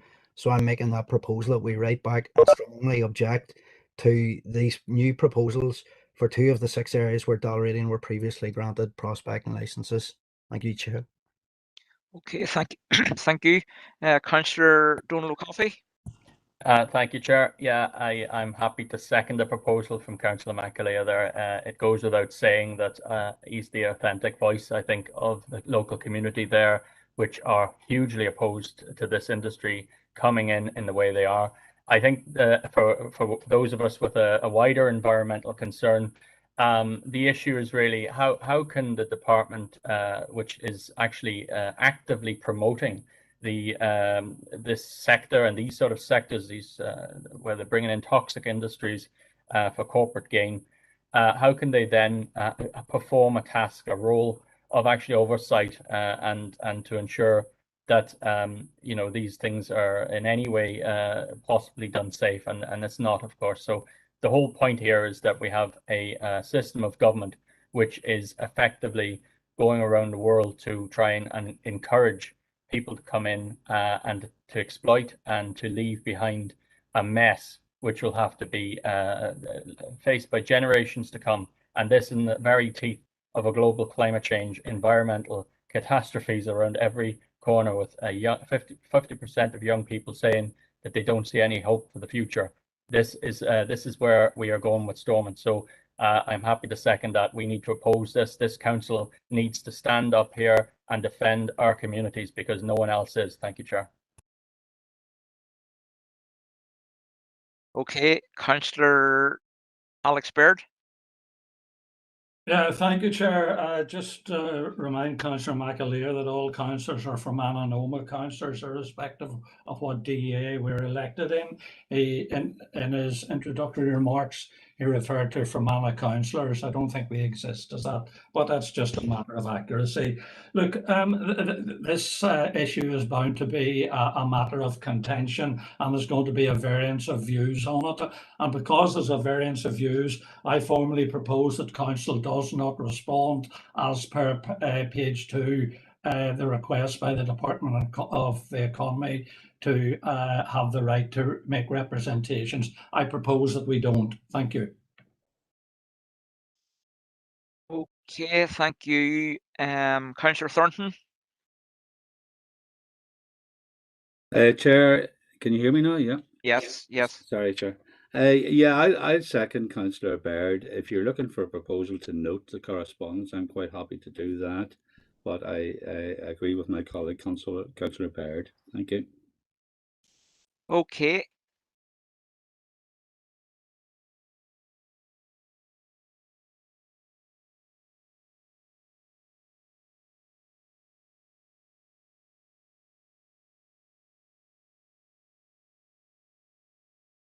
Okay, we have Councillor Mclaude's proposal on the table first, seconded by Councillor Keenan or Councillor O'Coffey. Councillor Keenan, I want to take these proposals first and get them cleared up, please. So we're going to take Councillor Mclaude's proposal first, seconded by Councillor O'Coffey. Is everybody agreed with those? No. No. Chair, if it's going to a vote, can I request a recorded vote, please? Yes, indeed. Okay, on Councillor Mclaude's proposal, we'll go for the vote. Councillor Armstrong. Against. Councillor Baird. Against. Councillor Bell. Against. Councillor Paul Blake. Sorry, Chair, against. Councillor Buchanan. Against. Councillor Glenn Campbell. For. Councillor Sean Clark. I think Sean's gone. Councillor John Coyle. Against. Councillor Curry is absent. Councillor Deehan. Not voting, Chair. Okay, Councillor Anne-Marie Donnelly.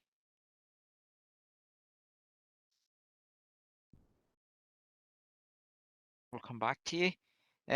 Councillor Sean Donnelly. For.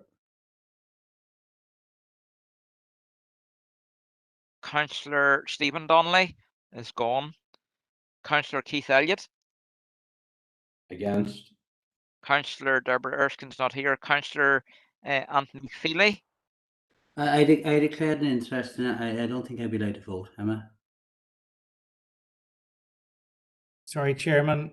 Sorry to jump in, Councillor Campbell here. I declared an interest as well. Apologies. Okay, right. We'll mark that one off then. And we'll mark off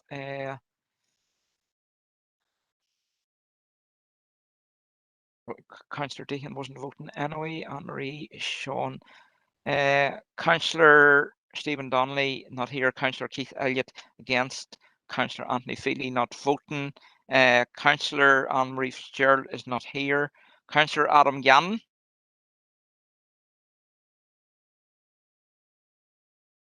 Adam, you're there. According to, I'll come back to you. Councillor Mary Gardy. Against, Chair. Councillor Seamus Green. For. Councillor Robert Irvine's not voting. Councillor Eamon Keenan. For the environment and the health of the local people. Councillor Catherine Kelly. For. Councillor Pudderding Kelly. Councillor Tommy Mcguire's not voting. Councillor Emmett McAleer. For, Chair. I don't see it's a Councillor Chris conflict of interest for McCaffrey's now. not here. Councillor Sorry, Chair, I was having IT trouble earlier. I'm able to vote now. Apologies for that. The high for. Okay, Councillor Stephen McCann. Stephen still here? No, Stephen's gone. Councillor John McClaude. Planning Committee. Okay, yeah. Councillor Barry McElduff, Planning Committee. Councillor Gordon McPhillips. Against, Chair. Councillor Donald O'Coffey. For. Councillor Thomas O'Reilly's Planning. Councillor Alan Rainey's Planning. Councillor Paul Robertson's Planning. Councillor Bernice Swift's absent. Councillor Earl Thompson's absent. Councillor Herd Thornton. Against. Myself against, and Councillor Wilson's absent. Okay, give us a second. Sorry, Chair, Councillor Yannon here. Just was having mouse issues. If okay. How are you voting, Councillor Gannon? Against. Okay. Thank you.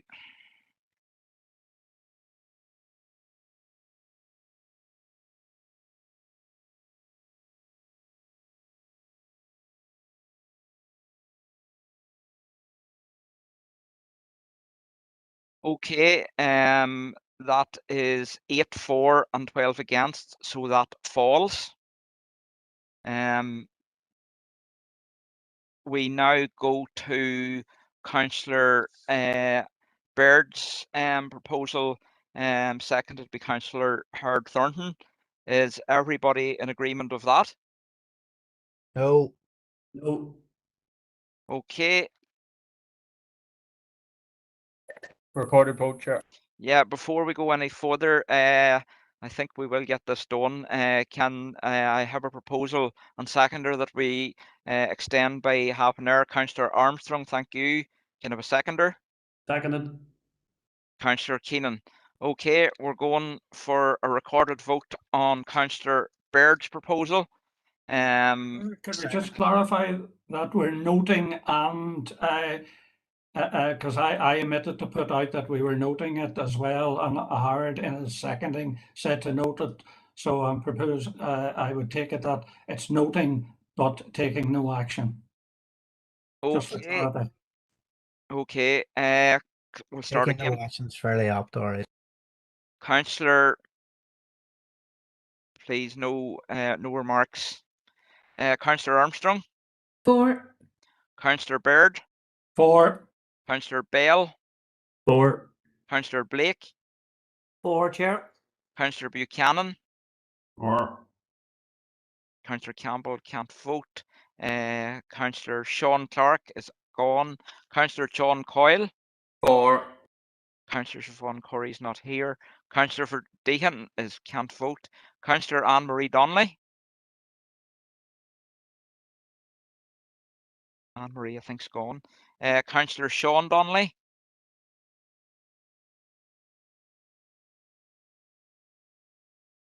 Sean, you're muted.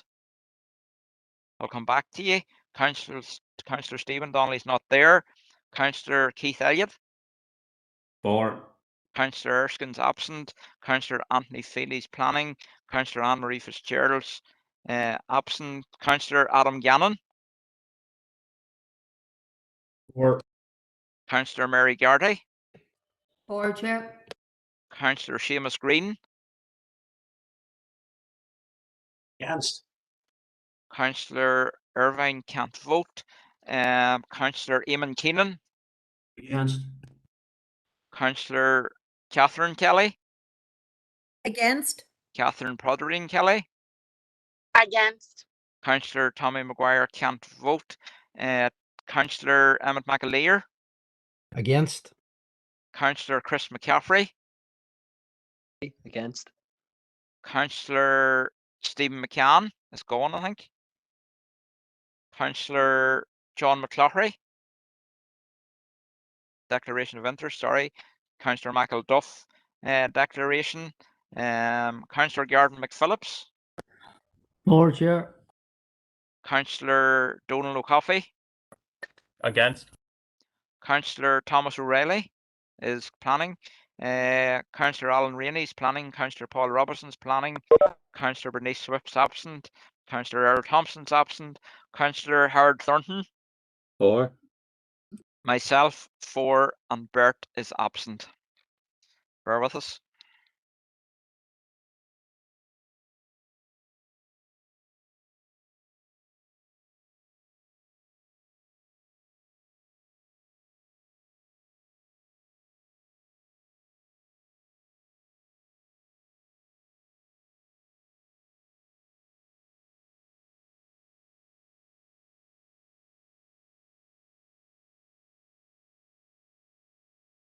Okay, that proposal, 12 for and 7 against, so that proposal is carried. Thank you. The vote didn't count anyway.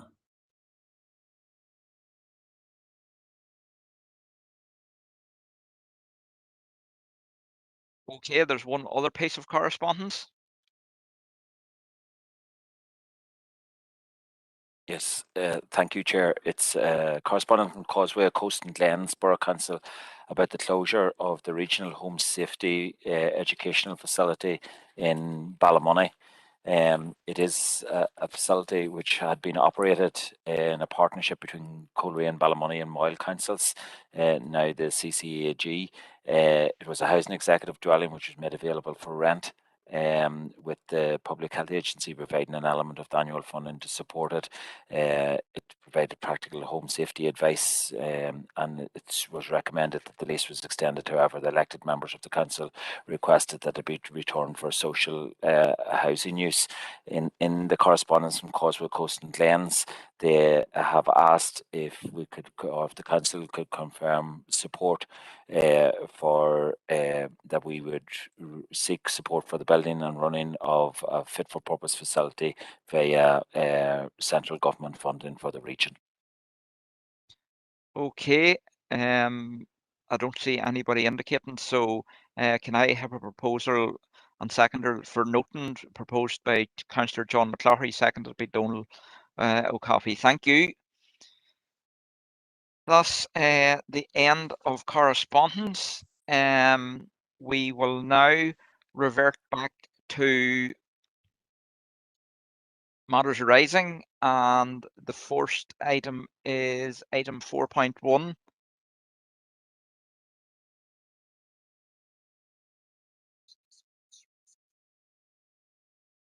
Oh, right. Yeah, sorry. I get a job here yet. Okay, we're going back through the agenda from the 7th of July. First of all, we'll take page 1,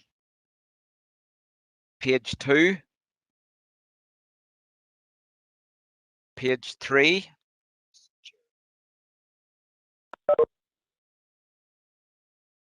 Page 4.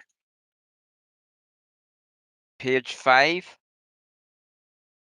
Page 6. Page 7.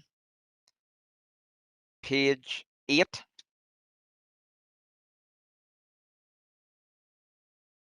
Page 9. Page 9. Top of page 9, Chair, under item 5.5, we'd agreed to appoint 2 representatives to the Slieve Bay Partnership by agreement, with nominations to be received at the council meeting 29th of July, which we didn't have an opportunity to deal with, so it's listed on the agenda at item 4.1. We had agreed to appoint 2 representatives from the Ballybay Clonus Earneast Partnership to the Slieve Bay Partnership, and the members of the Ballybay Clonus Earneast Partnership are Councillor Green, Councillor Keenan, Councillor McPhillips, Councillor O'Reilly, Councillor Robinson and Councillor Warrington. So it's to take two representatives from that group to the Slieve Bay Partnership. Okay, first up is Councillor Tommy Mcguire. Garma, thank you, Victor. I would like to propose Collier Seamus Green. Okay, have we a seconder for that? I'll second Anthony. Okay, seconded by Councillor Anthony Feely. Councillor Robert Irvine. Thank you very much, Chair. I propose Councillor Warrington. Okay. Have we see your hand up, Emmett? Mary, here, do you want to come in on something else? The Chair was going to propose Councillor Keenan onto that. Well, okay, well, we'll come back then. Is there a seconder for Councillor? I second, Chair, if you need a seconder. Mary here. Is that for which one? For Robert's proposal? Yes, Chair. Okay. Emmett, you're proposing Councillor Keenan. Is there a seconder for that? I'll second that, Chair. Seconded by Councillor O'Coffey. Okay. Any other proposals?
Okay, we're in a conundrum here.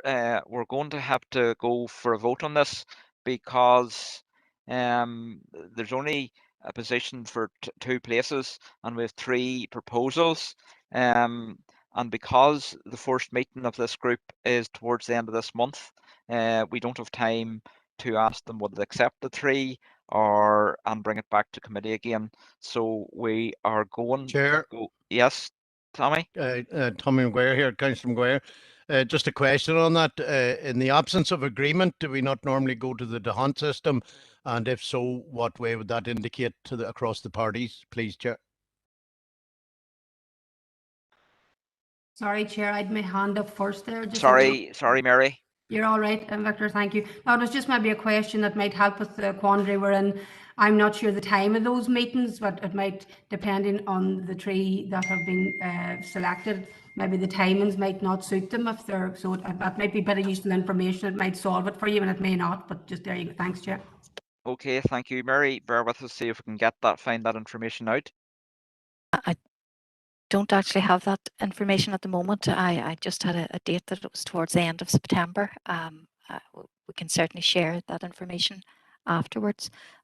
We had agreed to appoint 2 representatives to the partnership by agreement, And normally we would work on the basis of party strengths also when we go by agreement, which would relate to, I suppose, in terms of order, the two main parties. In terms of Tahont, we would need to look back at where we are in terms of the allocation across the matrix of positions, and I don't have that information but available, but we could perhaps refer this to Policy and Resources tomorrow evening and bring the information on the Tahont allocations to the Policy and Resources Committee. Okay. And resolve it at that point. Councillor O'Coffey? Yeah, Chair, I was just about to say, I think it might be best just to go back to the tables and work out who's the next in line, because I think that's the way we've adopted elsewise. Thank you. Okay. Are you happy enough then that this comes back to P&R tomorrow evening, everybody?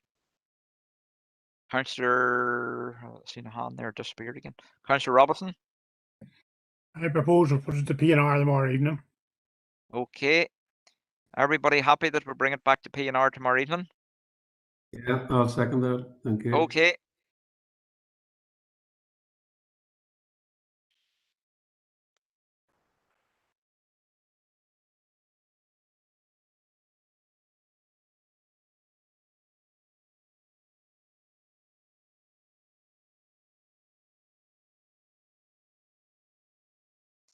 That was page 9, page 10,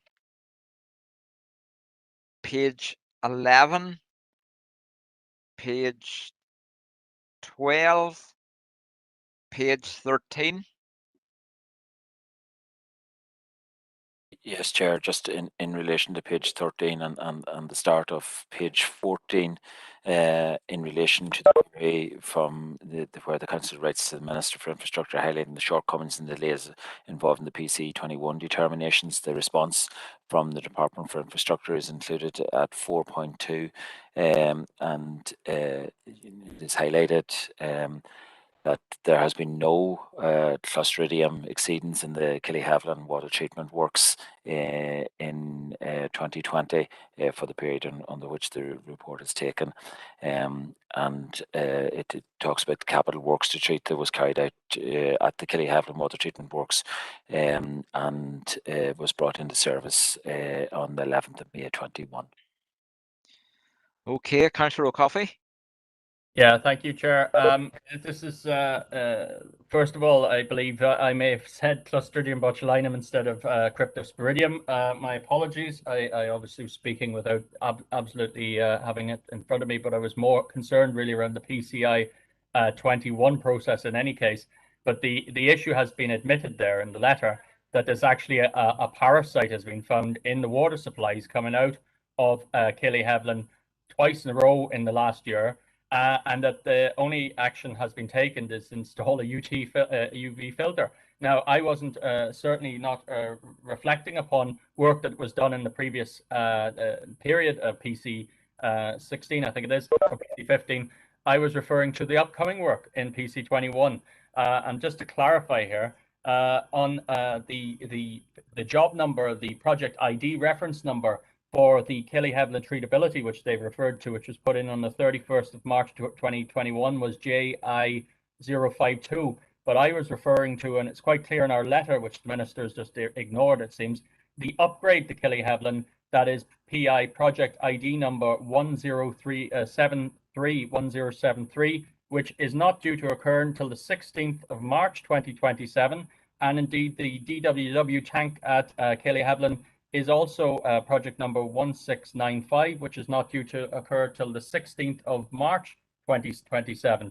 That is at least 6 more years until we get the upgrade to Killyhaviland, which is absolutely necessary in my understanding. So I would like to propose that we write back to the Minister, perhaps thank them for their insight and correcting us in terms of naming a bacteria instead of a parasite, but perhaps highlighting the fact that parasites were found in the water supply, and we're still going to wait for 6 years until there's an upgrade to the Killyhaviland water supply system. Thank you, Chair.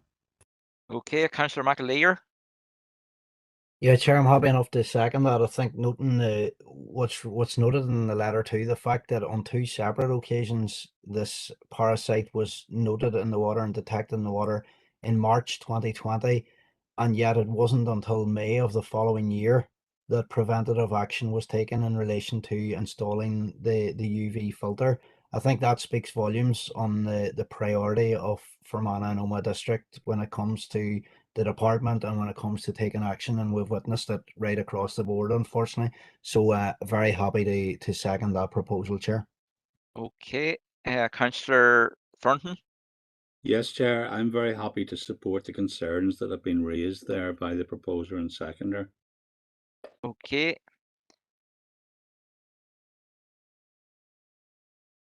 No, I don't think so. No. Okay, you've heard it proposed and seconded that we write back to the water service. Everybody happy? Okay, thank you. We'll move on now to page 14. Yes, Chair, there is correspondence here at 4.3 of the agenda in relation to the Affordable Warm Scheme in relation to the Department for Communities requesting a review of the number of referrals for our district, which we're allowed to send to the NAHE. You will see from the letter and from the response from the Department of Communities that it's not possible to consider increasing the referral allocation of one council without increasing all 11, and that would result in expenditure in excess of the approved budget. So therefore, it's not possible to increase the current allocation from 30 per month. Thank you, Chair. Okay, thank you. No hands up, so can I have a proposer and seconder to note the letter, please? Proposed by Councillor Thornton, seconded by Councillor Irvine. Thank you. Okay, that is the end of matters arising. Chair? Yes, Councillor Thornton? Sorry, I was going to propose noting, but this is also, I mean, we've talked about this before. It's disappointing that really the fuel poverty in the west of Northern Ireland is not being considered properly by Stormont. Just the simple division of 11 and any other funding divided by 11, it's certainly it's not on, and it's not just a matter of simple division. It's looking at where real fuel poverty is. So it's disappointing response, but I'm happy to propose it. Thank you. Okay, Councillor O'Coffey. Yeah, I wasn't going to say anything, but I wanted just to come in support of what Councillor Thornton has just said. It's entirely correct. We have a very high instance of fuel poverty. We have very poor, known to be quite poor housing stock issues still remaining in this council area. We have a housing crisis in our main towns, and the inadequacy of the provision being made by the Stormont executive is a disgrace. Thank you, Chair. Okay. Councillor Coyle. Thanks, Chair. I'll be brief. No, it was I proposed that we write to the Minister and ask her about this, but I have grave concerns, for this allocation. It's just not fair. Like, the staff that we have in the council, they're doing their utmost, but they're restricted to the 30. We have asked before about increasing the budget, but I do have grave concerns about the housing executive houses as well, because I have a number of constituents in our north that the housing executive don't care about, affordable warms or fuel poverty. It's absolutely ridiculous. I think that the DFC needs to have a look at themselves and try. We're in a climate emergency, but people are fuel poverty. It is a serious issue in our district area, and it needs to be addressed. And nobody seems to be putting their shoulder to the wheel for to install windows, to make doors safe, or to put insulation in. It's just ridiculous, and I'm really angry and disappointed with the letter back. Thank you. Okay. Thank you for that. Item number 10, any urgent and relevant business. I have not been approached by anybody but I said at the start of the meeting that I would let in some of our councillors again, that if we had time, and we have time, surprisingly. So the way I'm going to do this, I'm going to take the group leaders and obviously the independents who wants to say something. So the first person up is Councillor Barry Mclaude. Okay, well, I'm not a group leader, but I understand Councillor Mcguire will give way to me in this matter. I'm very grateful to him for that. But can I just say, Chair, I wrote to you prior to the meeting, and thanks for facilitating my comments. I want to obviously, on behalf of our group, congratulate the team and the players and the management. Do you see what Councillor Mcguire's doing there? It's a magnanimous gesture on the part of Councillor Mcguire with his red and white flags. He's doing a great job. But to congratulate the players, the management, the Tyrone County Board, the feeder clubs on achieving Tyrone's 4th All-Ireland victory, which has gripped the county, indeed the whole country, and our council district, very generous, support from across the district. And it's felt universally, I know, across the chamber. And I had the privilege of being in attendance at the final. Very lucky to get my hands on a ticket. Indeed, I have the ticket and the programme Imolyav in my hand as I speak. But I'll just say that it was a phenomenal achievement, the result of hard work and talent. They overcame great odds, including COVID, and it has provided a massive morale boost for the people. And the players have inspired a new generation, and they're great role models. The homecoming in Omagh on Sunday was truly outstanding, and I would like to congratulate Omagh St Enda's Club and the Tyrone County Board and all the stewards who hosted that event. And to see the young people in their thousands there was truly inspirational. So just to conclude, I have spoken to the chair, Councillor Errol Thompson, and the chief executive. I'm aware that other councillors have proposed, civic recognition as and from the Ulster final victory, both for the seniors and the minors. But in the context of this meeting and in the context of trying to secure unanimous support among the council, can I propose formally that we have a civic reception for the All-Ireland champions? And this is the first meeting in which we can do this. And also, could the council buildings be illuminated? Now, if it can't be done in red and white, in red perhaps, and those are my proposals. Thank you, Chair, for your indulgence. Thank you very much. Okay, Councillor Deacon. Thank you, Chair, for accommodating this section of the meeting. I too had the privilege of being in Croke Park on Saturday, and I want to thank the Tyrone County Board for providing this council with 10 tickets, and I was one of the names drawn out of the hat, so I had the privilege of being there and witnessing this tremendous victory for Tyrone, that they are now the All-Ireland Senior Football Champions.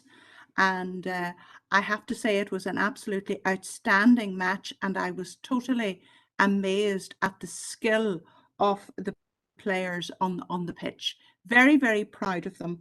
So I want to thank the players most sincerely, and I'm aware of the challenges that they have had with dealing with COVID, but I want to thank them most sincerely for their efforts, not just on Saturday, but throughout the year. I want to thank the management for their excellent leadership and congratulate them on their success. And to the Tyrone County Board, they have done a magnificent job in bringing forward Tyrone football to the stage where we are now enjoying our 4th All-Ireland final. So congratulations to all and well done. And I want to second Councillor Mclaughte's proposal for a civic reception and illuminating the buildings in red and white. Thank you, Chair. Okay, thank you. Councillor Mary Gardy. Thank you, Chair, and it's no surprise that I go along with that proposal and the words that have been said already by Barry and Josephine. And like them, I was lucky enough to be there on at the weekend and bring my family. And just to put it in context, when I was 11 years old in 1986, I think it was, when Kerry beat Tyrone in a final that we thought we'd won at half time, you know, you're, as a child, you're so upset. And I had to wait to 2003 to get that upset overturned. So to have my children at that match at the weekend and to have such a fantastic win and great jubilant joy from everyone, it was just, you can't put it into words. And I want to congratulate the management and the team and thank everyone that participated in getting us to the matches. And I think everyone tried their best. I think most people were accommodated at the end of it all. But wonderful memories for families and for people, and it united the whole community. The whole of Trillick from all sides were completely behind it and talking about it today. And it's just wonderful. So thanks to everybody involved, and up Tyrone. Okay, Emmett. Thanks, Chair. Just keep an eye on the clock here as well. Yeah, happy enough to support the proposals, and I'd made an application at the end of July that the seniors and the minors would be accommodated, as well as the Tyrone hurling team and the Fermanagh hurling team, who had achieved so much this year, and of course my own compatriot from Mid Ulster, Eilish Flanagan. So hopefully they'll be addressed at a later date. Like the others, I was privileged to be at the final. I'm fortunate enough to have been at all 7 of the senior finals that Tyrone have reached, stretching right back to 86. And fortunately enough now too, we've won more than we've lost. So I'd just like to add my voice to the acknowledgement, the respect, the commendation for the team, for the management and the backroom staff, and indeed for those who went prior. I suppose the likes of Mickey Hart and Gavin Devlin and the late Fergal McCann as well, that they also be acknowledged as part of this. It was an absolutely brilliant day. It was a brilliant night, a brilliant weekend. I think the build-up has brought a new lease of life really to the district, and particularly the Tyrone end of the district. You know, to see that influx of colour, the smiles on people's faces again, and then to get across the line, it means so much to so many people. And as Councillor Yardy rightly says, these days don't come around too often. We've been in finals before and we've lost finals. It's not a nice place to be, but I think definitely come Monday morning, the smile was back on people's faces. Come Sunday morning, the smile was back on people's faces. They've put a bounce into people's steps again. It was a privilege to be at Healy Park on Sunday to welcome the team back up the road. And, you know, here, this is a young team and an exciting team. So let's hope this isn't a one-off. Thank you, Chair. Chair one about.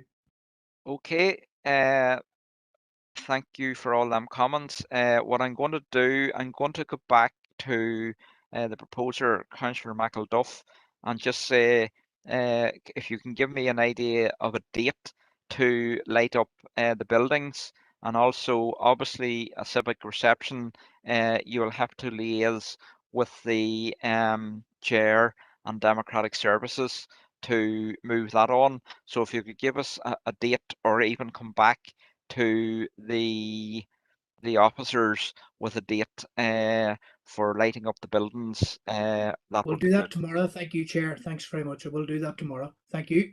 Okay. Well, I have to say, it's just gone 10:30, and we have concluded this meeting, which is great because it was quite a hefty agenda, and there was quite with even getting in the extras to let the councillors speak at the end who wanted to speak. I think it's good. So thanks everybody for your cooperation, and let's keep it going this way in future meetings. And we're back tomorrow night, obviously doing it all over again with P&R. So thank you everybody. Thanks, Chair. Good night. Good night. Thanks, Victor. Thank you, Chair. Cheers, Victor. Night, night, everybody.